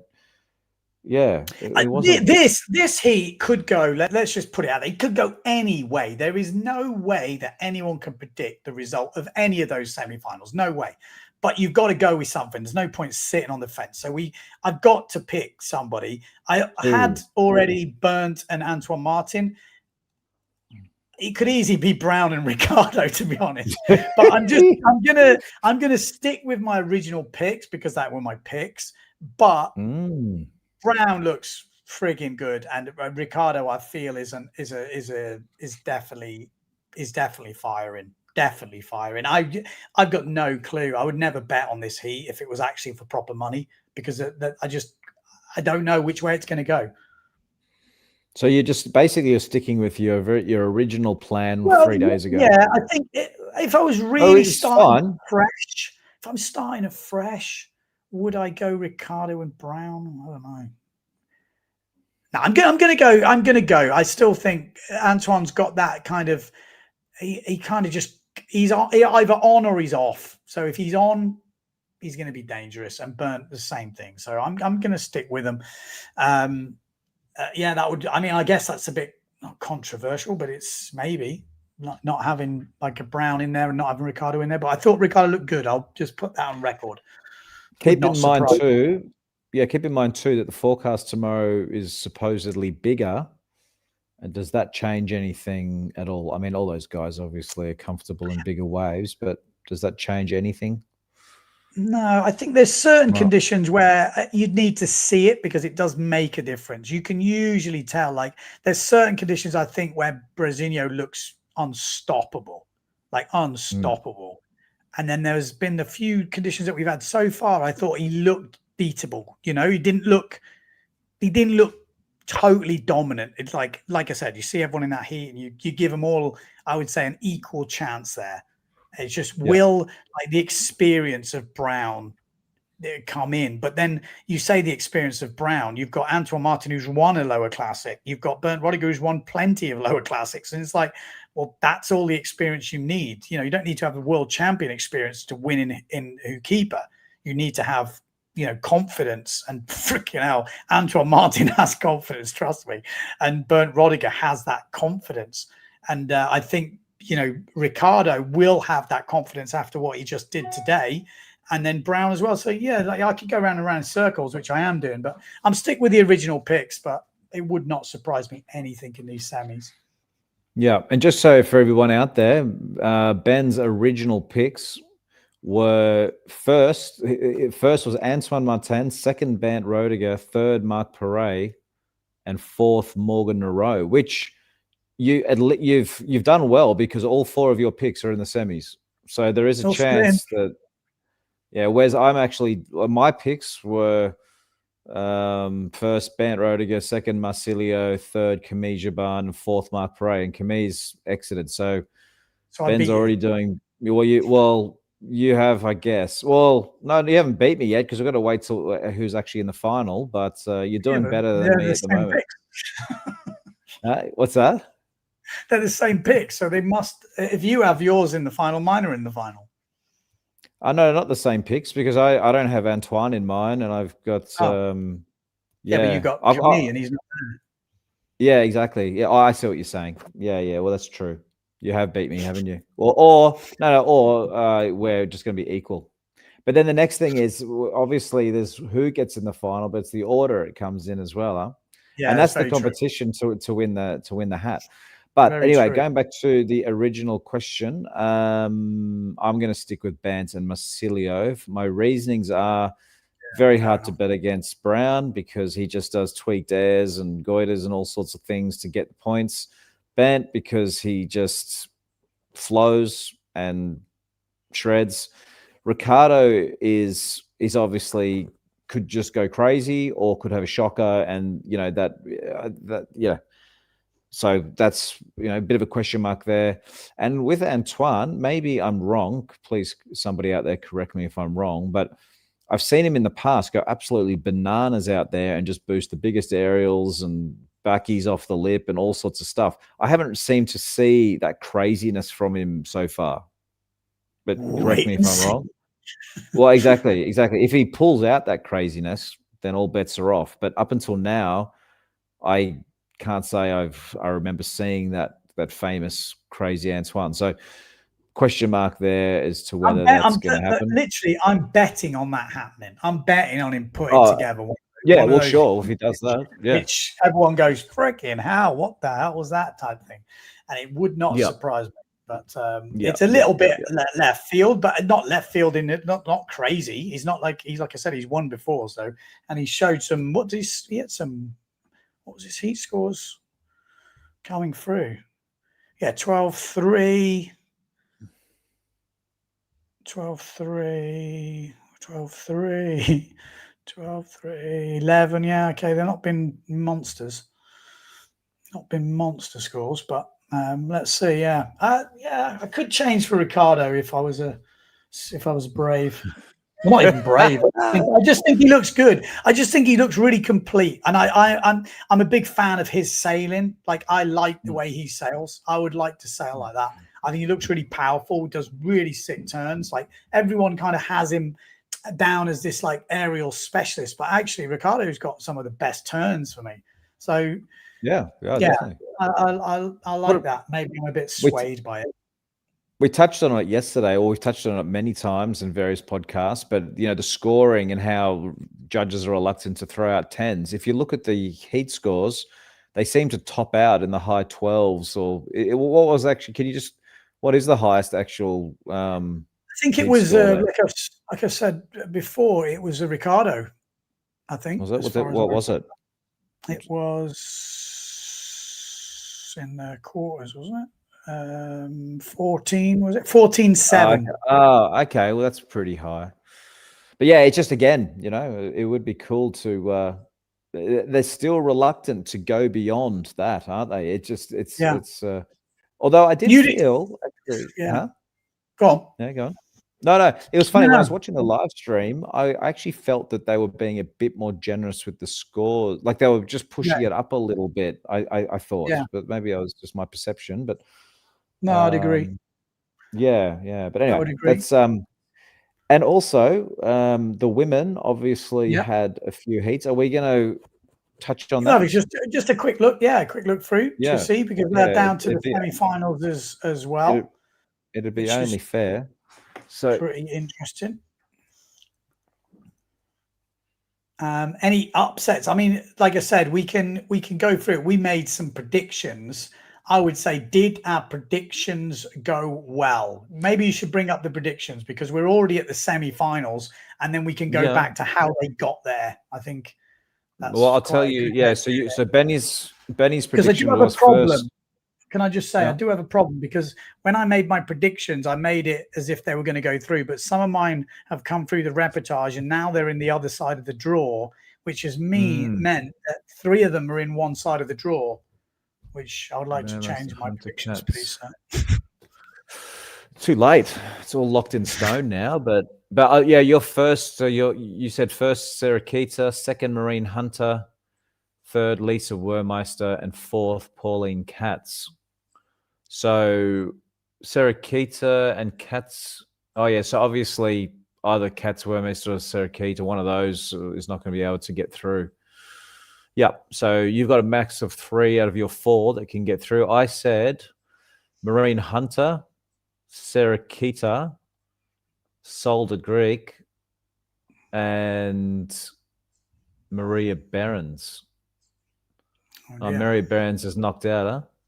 Yeah. Okay. So I can get max 3 as well. Okay.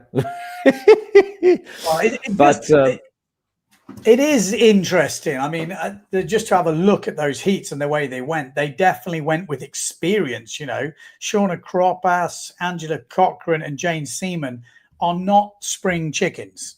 You know what I mean? They're not the young girls coming through. These girls have been around a while, as we saw from the lower classic results. You know, Angela Cochran was winning back in the early 90s, was it? So 89, you know, I thought you said. 89, yeah, exactly. Early 90s, late 80s. I mean, that's kind of mad. And she's now in the semi-finals. You know, Shauna, she's been around quite a long time as well. Jane Seaman as well. So there's a lot of experience in that heat number 2. And then Maureen Hunter has actually joined them coming back through the reportage. Now, I didn't watch all the heats, like same with the men, but from what I saw, I thought Maureen Hunter looked really aggressive. And I still, even though she's come through the reportage, I'm still putting her down for a good result here. I'm definitely not changing that pick, that's for sure. And then I thought Pauline Katz looked really solid. And I thought Sarah Keita took a little bit of time to warm up. She's got the skills, but I think she looked very hesitant to just relax and do her thing. I think she was more worried about messing up than delivering. And then that cost her some points, I think. I think she looked very hesitant. That's what I would say. But then she did warm up.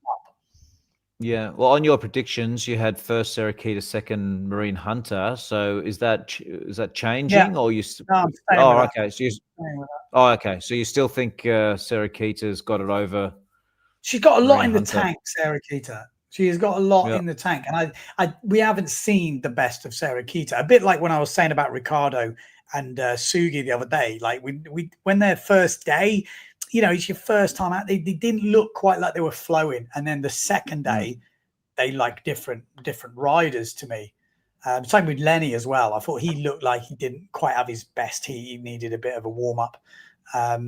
Or, you know, it's not even a warm up. Just some heats you don't get out in the right gears.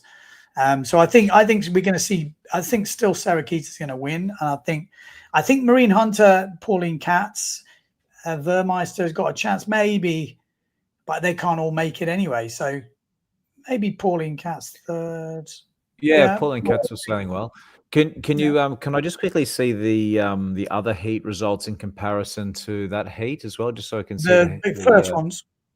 Oh no, sorry, the Marine. Oh, I see. Yeah, because that was a rapid charge round. Yeah, okay.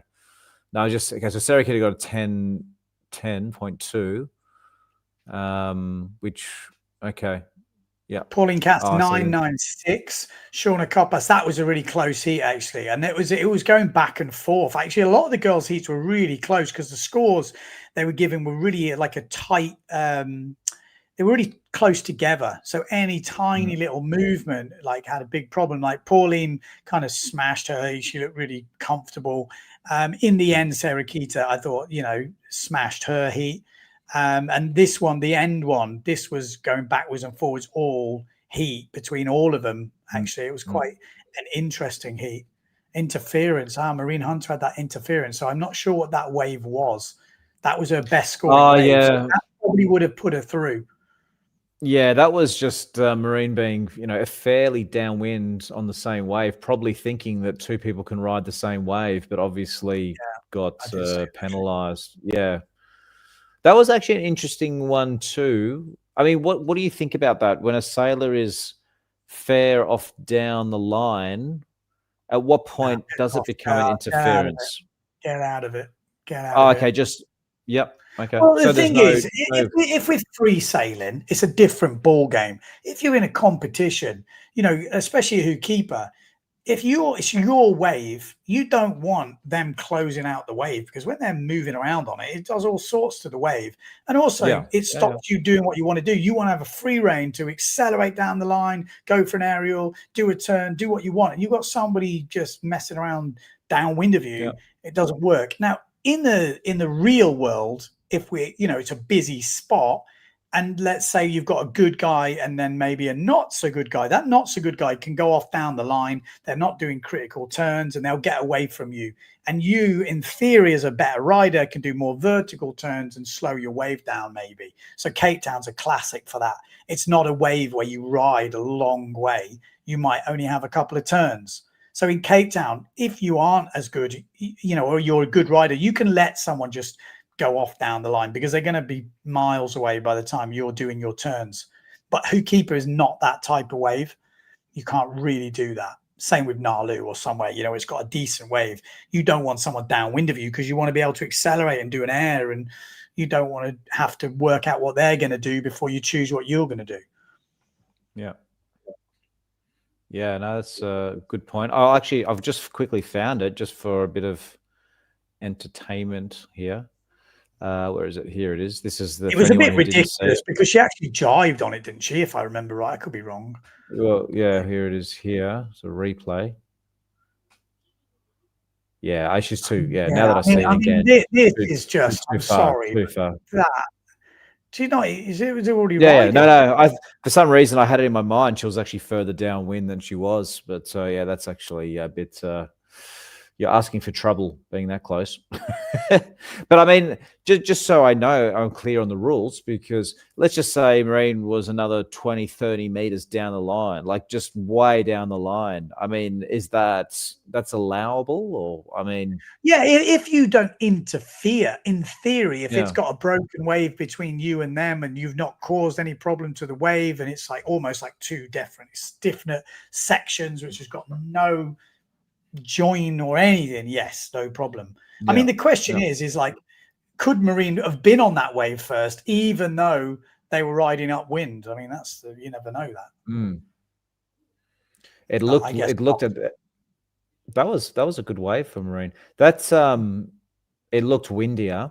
Like you could tell that they were just off the top. They were just grossly overpowered. Yeah, they look quite big sails as well, you know, for the wind. Yeah, no, sure. I think it got windy right on the turn of that. Was that Jane Siemens heat? I remember seeing an interview with her saying just before she went out, it went mega windy. It was the heat before this. So I think it is this was probably the windiest bit of the day.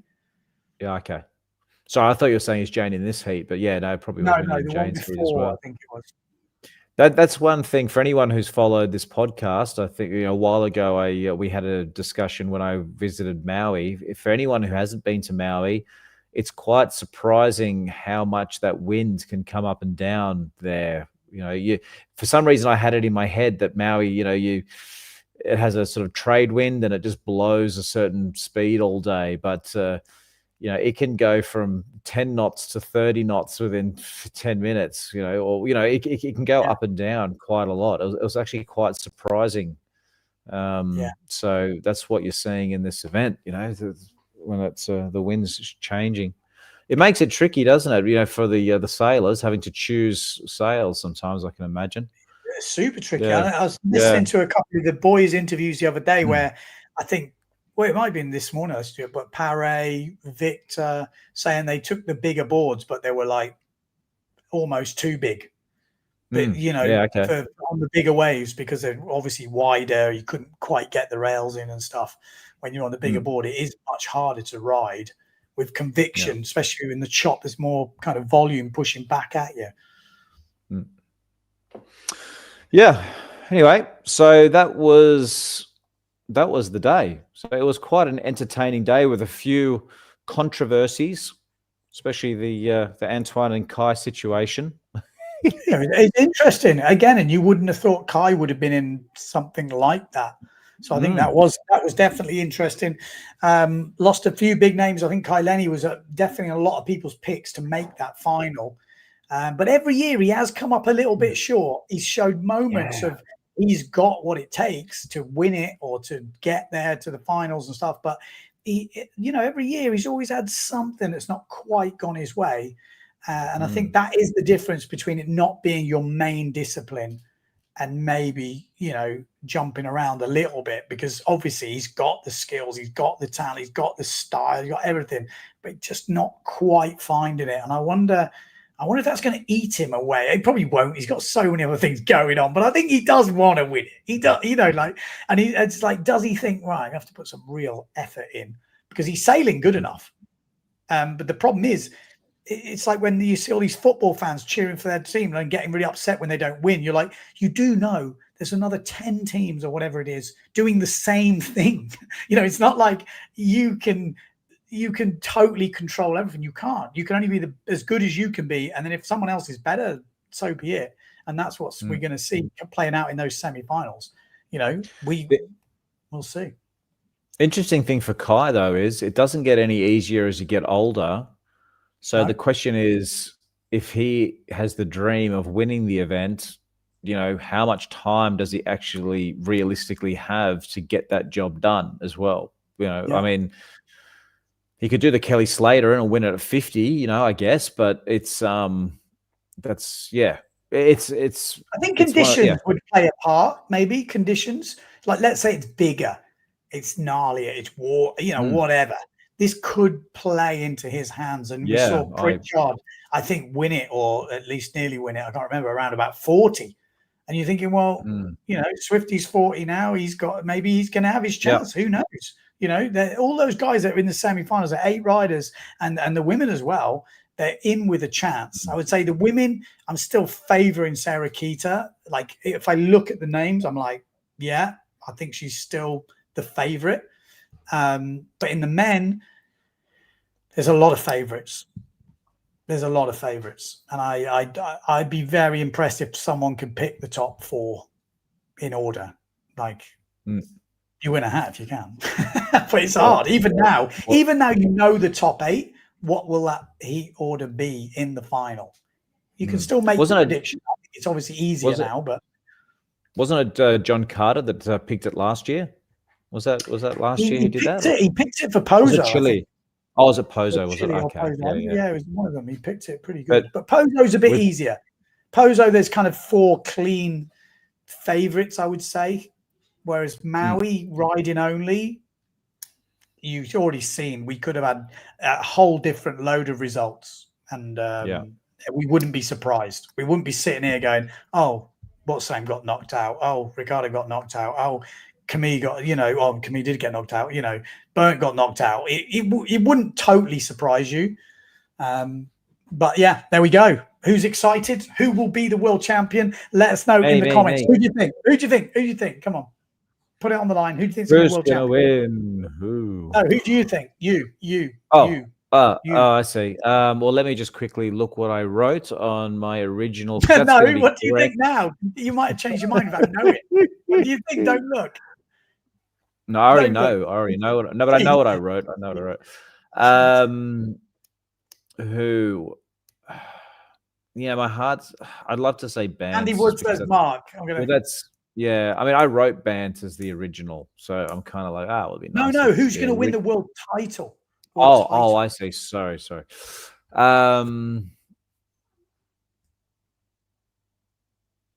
Well, assuming that Mark only has to get into the final to win. Third, which I'm still. Third. Oh, it's third. Told you. Oh, so he does. Yeah, okay, but I wasn't sure now because you were sort of saying, you know, it's a bit. That's what it says in those rules that I read. That's not official, but that's what I'm saying. That's interesting. That does, because before we were saying it had to be 4th. Yeah. Now third. No. But what I'm saying. No. But the reason the reason I'm saying that is because that does change things a little bit, doesn't it? Going from 4th to 3rd, you know, that just ups the ante a bit, doesn't it? You know, for Mark. I'll go with Mark because I mean Brasinho still has to win, you know, and that's still a big if. So I'm going with Mark. Yeah. Okay. Well, yeah, and I know who you're going for. I'm going to go for Brown. I'm still hoping for Mark. I'm trying to, you know, as much as, you know, I think Brown is the best sailor, who's been the best sailor for a long time. I think Mark deserves it. It would be lovely to see a new champion, just because I think fresh energy at the top. I think it's good for Brown. It's good for everyone. It's good for windsurfing. So I kind of hope it for a lot of reasons. Also a friend and teammate. So there's a lot of reasons I hope it. But I just think it's good for windsurfing. You know, if Brown wins again, it's like, you know, when you get those Federer wins again or Dunkerbeck wins again, it's nice to have those moments which max it up, and then next year starts to get even more exciting. It's like the Andy Irons, Kelly Slater. You want those rivalries, and those two have gone head to head this year and had some really great battles starting off. You know, Chile, Maui Pro-Am. It's been really exciting to watch. So I hope for that. It is one of the reasons I also hope it, which is why I'm kind of saying Brown not to make the final. because that will make it, you know, happen. No, I agree with you, Ben. It'd be good for windsurfing, but fantastic for simmer windsurfing. Yeah, 100%. Good. I mean, like I said, I tell you, I just like to see new blood at the top. Like, people are giving me shit, but let's say it was It's someone else, deserved, I'd isn't it? still be It is saying the deserved. same thing. I would Yeah, say the it's same thing. Let's say it was Takuma Sugi going for his world title. Morris Mouch. Yeah, it was Morris Mouch. Yeah. You know, he'd be the other one that you'd want to win. You know, Honestly, I'm not that bothered with Brown. I just genuinely think it's good. I'm looking at the comments. So I'm not sure if anyone agrees with me. But really? Well, the comments Dave the Wave says Brazinho is the best overall, but Mark is on a tear right now and seemingly unstoppable. Love it. Ooh. Dave the Wave putting it out there. Mark is, sorry, you missed Rasmus. We've got to get to Rasmus. He was before. Mark has killer instinct as displayed in Silt Final. That's true. He's focused, isn't he? Very focused. Tato Molina. These are new names. It's cool when you see some new names come up, isn't it? People start to comment. So basically, okay, here we go. So basically, if Brow's first and Mark fourth, they tie in points, and no one's confirmed what the tiebreak rule is. According to Ben Browns. According to Ben, Brow wins. According to PWA WWT post, Mark wins. According to PWA WWT. From what I've just worked out, it looks like I said it's a weird way it works because, like I said, there's different tie breaks, and if the other one was first, Mark would win. It's just the way they split the tie break, and there has to be a way of splitting it, and the way they're splitting it is who beat who out how many times, and usually that can, if it's 4 events, sometimes that can be tied. So then they go how many firsts, how many seconds, how many thirds, how many fourths, and then that splits it. But in the first one, which is who beat who the most times, it makes sense to be the first way to split it. Because if Brown's won 3 events and he's won 2 events man on man, let's say, in the rankings, it makes sense that that guy would win. So I don't think I'm wrong. Plus, I didn't totally work that out. I didn't work it out at all. And Chris messaged me because I messaged him. Oh, yeah, he'll be commenting, don't worry. Andy Wood, who's been doing quite a lot of comical posts, which I've been appreciating. Thank you, Andy. He's saying Mark, so he's on the Mark camp. Mario, sorry, Mario. This is Mario why. Perry. You got her on your mind. You got her on your mind, mate. He's dirty boy. Sorry. Mario. Oh, Mario. Oh, no. Sorry, it's a man. They don't see many women over there in WA. Wait, this is why I don't commentate, because I'd get all. So we haven't got any. I hate to break it to you, there is no women watching this freaking podcast, mate. There is no women. We have got zero chance of any women tuning in to listen to us two knobbers chopping on. Maria, that's bad. Mario, you got to say it with an accent as well, eh? Mario. What will have cost to do to win some? Okay, so this is not a prediction of Marco Brazil. Sorry, this is what will Costa have to do to win the Aloha Classic. Well, something that he's not doing right now, I guess. He's got to spend a lot of time there, and that's going to be much harder for him to do with a young family that he's got. Paré, to get to that level, was literally living there in Kai Hoff's house. He was living there for ages and really putting the work in. And that's literally the only way you're going to do it. Why is Costa, pretty much unstoppable in Pozo? Why is that his home break? Because he lives there and he puts the work in. He's dialed in. He's dialed in. He's got to get dialed in. Maybe that's just not his thing. Borrow's asking, is there a double elimination? Well, we're beyond all that. It was more of a dingle sort of format. Dingle. Repechage system that they did for this event. So AB Anders Bringdal is here. My money is on Paré. So a lot of people are saying Mark, so there's confidence there. Jonathan Weston, for anyone who doesn't know, Jonathan Weston is an absolute legend in the sport of windsurfing. He has written a book. He has made lots of windsurf videos. He's been on the podcast. Listen to the podcast. Been on the podcast, yeah. Yeah. No, honestly, Jonathan West, he's one of those guys that the more you dig, you realize how much he's actually done for the sport. It's a bit it's underrated how much he's done. So pleasure to have you with us, Jonathan, because when I was growing up, I watched a lot of your videos and content, including probably one of my favorite video, Double or Nothing, with Jason Pryor and Goya, so Francisco Goya. It was super cool. Anyway, this is a comment from Jonathan. Kai Kachadorian wins for best commentator outside of Ben's presence. Well, we do miss Ben. Intensity. I'd hate to sit next to either with a mic, though Graham did a good job of analysis. Treasure to have both you guys amping up the sport. Not a knock on Paul. He's a good balance, like Dickie Smothers of the Smothers Brothers. I'm not for... Is that a compliment? Dickie? Is that what we're going to call you? Come on, Dickie. Big Dickie? Dickie. You look like a Dickie, to be fair.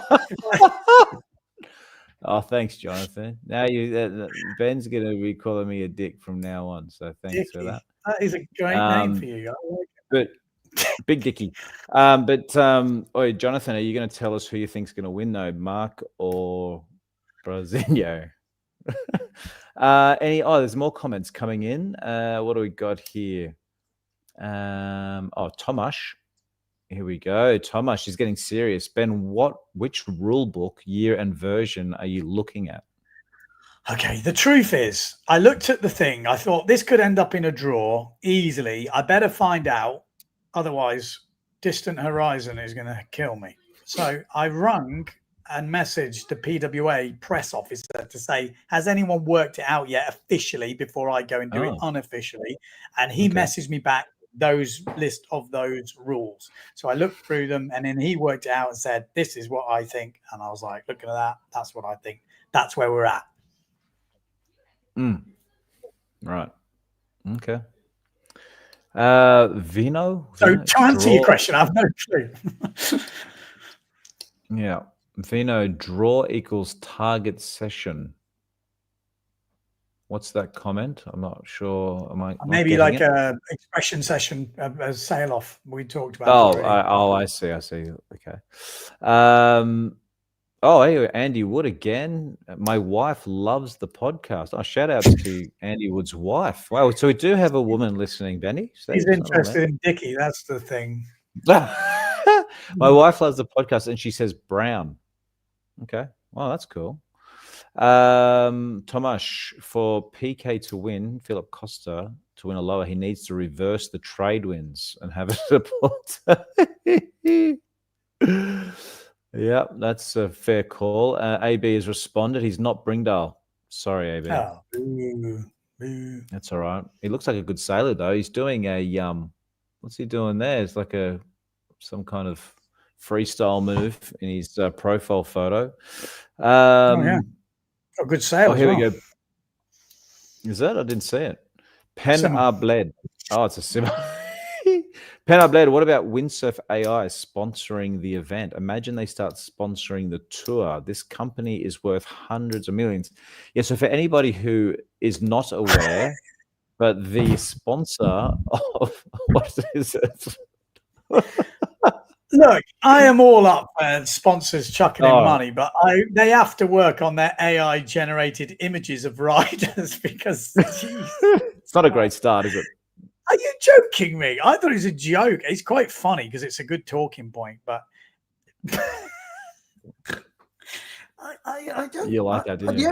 The only thing I can work out is they have put those faces of the riders into Windsurf AI and said, can you generate a smile on these faces?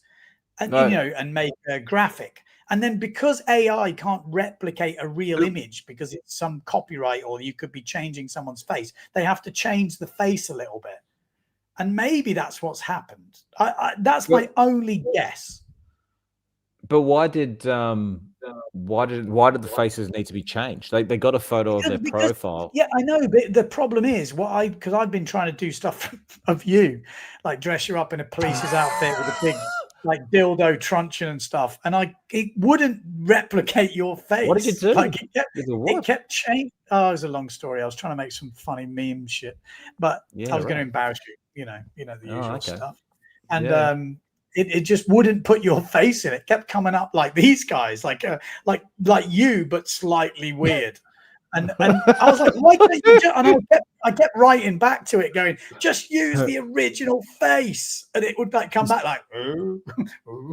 All these different like plastic surgery type looking faces. And I was just like getting annoyed with it. I imagine there was something in it which meant you can't alter people's faces, because then you could put, I don't know, use it for, which you obviously can. You can do it on Photoshop, you can do it in everything, but maybe there's some AI thing that wouldn't let you do it.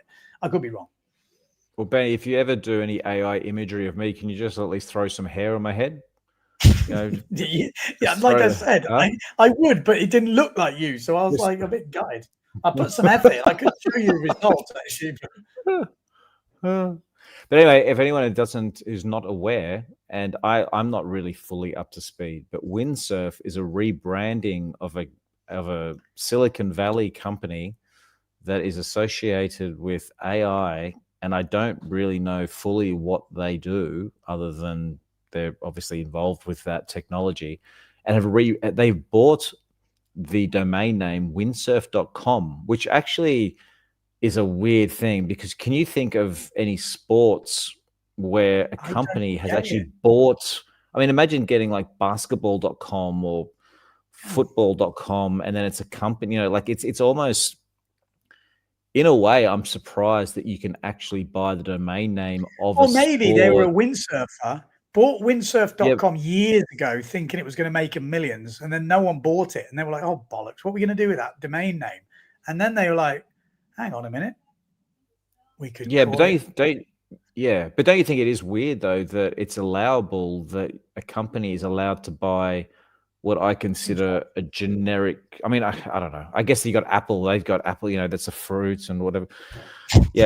Anyway, it's just funny. It is weird, isn't it? I went on their Instagram page the other day and saw them using it. Like, you go on their Instagram page and they're like, you use it like ChatGPT, and they're like, oh, you put this into Windsurf and do this with Windsurf. And I'm like, this is so confusing as a windsurfer to hear someone talking about something that has nothing to do with windsurfing. Like, if it was surf or something like that, you could kind of maybe go surf the web, surf this. But windsurf is very specifically windsurf. I don't get it. I'd love to know the real reason. It is funny, isn't it? Like, you go through this website and it just was saying windsurf everywhere, windsurf previews. Yeah. It's just, it's odd. I find it really odd. Like, don't get me wrong. I don't want to upset them because they're sponsoring. Here we go. And look, here's the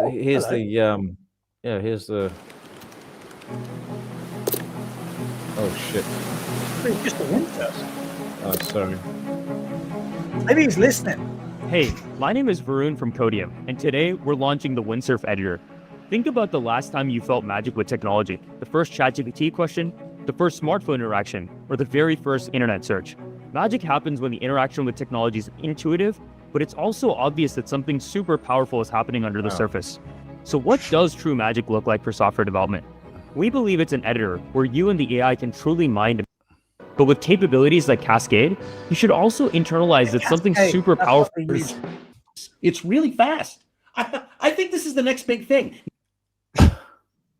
Maybe we'll listen to that in our own time, but it looks like it's just odd when they call it windsurf. Like, it really doesn't. I don't know. Well, it's odd for us because obviously we're windsurfers. I mean, there's a comment here from like Vino. Saying potato. Like, but look at Apple. Look at Apple. That is very odd as well. I know, but it is true. It is true. Why call it Apple? Yeah, good point. Well, maybe they went down that same. Maybe it's the same guy named it.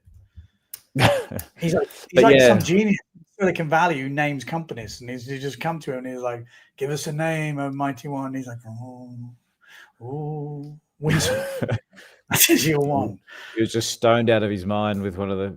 No, but I think there's a very good chance that someone probably high up in the company was either a windsurfer or has windsurfed. And Well, the other thing too is it's at San Fran. There's people that windsurf. Sherlock cracked the code. Fucking hell! I fucking don't believe it. Yeah, I just thought of that's that. it. Oh, No. And this is why we don't. Oh, but this is why we don't need AI on this podcast, because you got me, Benny. All right. So, no, but look, the reason I say that is because there's a. Oh, is Vilma coming on? Hey, Vilma, can you join in? We're still live, though. Hi, Vilma. Can you please? Ben is misbehaving again. He's bullying me once again. Dicky. No, but the reason I say that is because Apple. I mean, people eat apples, but the thing is, there's probably a high chance, isn't there, that someone in that company windsurfs. Anyway. I'm sure we'll get to the bottom of this one day, but I'm pretty sure you are right. I don't know how you did it, but I think you're onto something there. It's a big brain.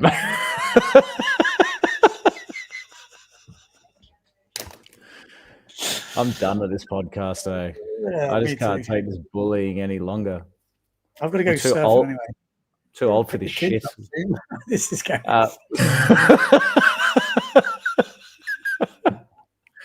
Oi, we still got more comments, so we have it. Let's just quickly finish these comments. Don't comment. I want to leave. Let's go. You need. Oh, yeah. Okay, this is an interesting one from David. He said you guys need to live stream a watch party. I did think of that, but that would be disrespectful to the actual commentators of the event, huh? Don't you think? I mean, they're there. Well, yeah, but I don't think it's not.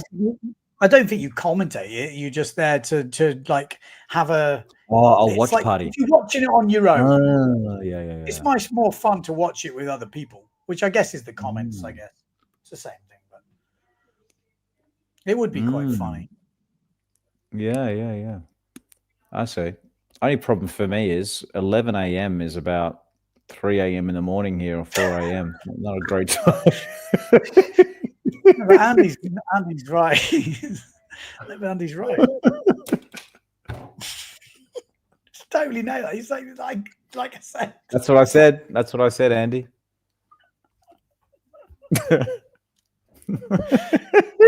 All over it. That's why people join in this podcast. They just think we're eye-opening, but you know, your mind. Yeah. It's amazing when you get two big brains together. Actually, you know what? I'm going to right now. No, you know what I'm going to do? Just because GPT it. No. Oh, yeah. Actually, that's a good idea, isn't it? So if we go ChatGPT, let's go. Let's just quickly do that for fun while everyone's here. Okay. Why? I did say the other day, in case nobody was tuning in the other day. AI company called. There's a search has gone up massively since Windsurf AI, so we're getting more recognition. Why is the Windsurf AI company called Windsurf?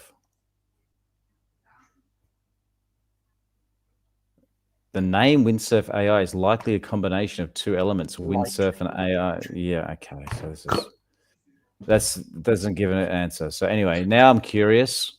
And I'm probably going to have to email the company just because to stop Ben from bullying me about this. So, I think you nailed it. I think you've done it without even knowing. You've answered the question. Yeah, you reckon? Yeah. Okay. Yeah. And then what? Okay. Well, the watch party might be a bit tricky with the time differences, huh? Yeah, you wouldn't want me on a watch party. I've just got screaming baby at the moment. All night. Pen and Blood said just Google them and check out how much they've been bought. It's what is it, hundreds of millions, billions, probably, most likely. What do we got here? Great coverage. Oh, here we go. We've got a nice comment from Martin. Oops, sorry.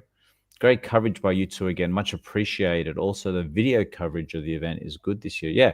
No, I agree. I think the video, the live stream's been an easy watch. Although I do have a pet peeve, if I can talk about pet peeve, is this: why can't they get the bloody clock right, the timer? I was thinking that. Well, like I keep looking at it, and it's like 5 minutes to go, and they go, and that's the end of the heat. I'm like, What? What's going on? Why is that they can't? What's going on there? I don't know. It is annoying, isn't it? I would actually like. I got one thing as a commentator watching. I would like him to maybe, in the last couple of minutes, kind of point out the scores and tell me what people need to make get that drama going. He needs a 5.6 on the last wave. You know, I like that sort of stuff. But then I guess that's just, you know, I'm hoping for a bit of that. Well, we should try and organize. He's gonna lose it. Oh my god. A watch party. I don't know. Would you be up to try to do a watch party or not? You would have to host it because I've got screaming people. Oh, so you wouldn't be. I'll be in, but I won't be always in.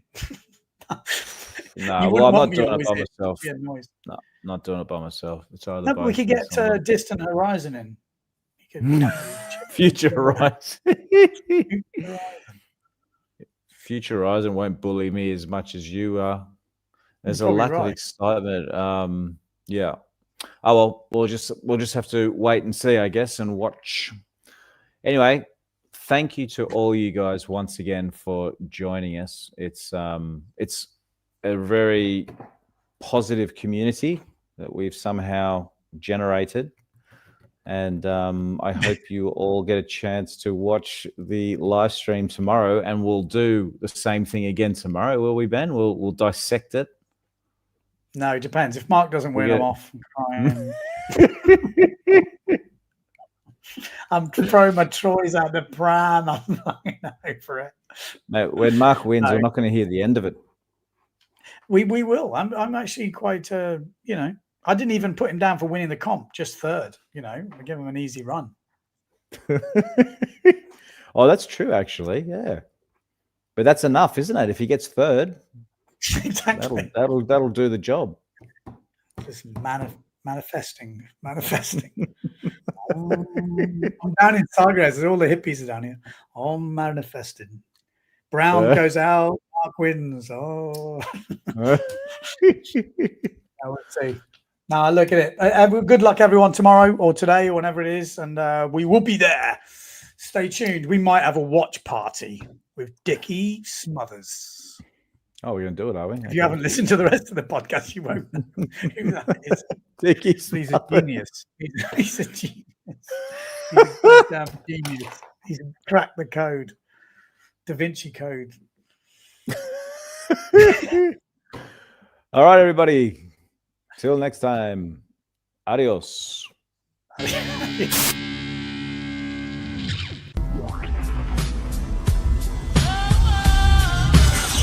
That time of the week again. Sit back, relax, we got the brain of band. No need to stress in the house, is Van Bellen. The game is Windsurf and you can yell them or tell them. We get the news, the views, the win biz. The brand's gear tips plus the world's best quiz. Carbs, PWA. We're professionals without the pay. There's nothing in pole dancing that we won't chat. From tandem boards to a windsurfing cat. It's your one-stop shop for a laugh and listen. Tune in each week or you'll be doing the missing.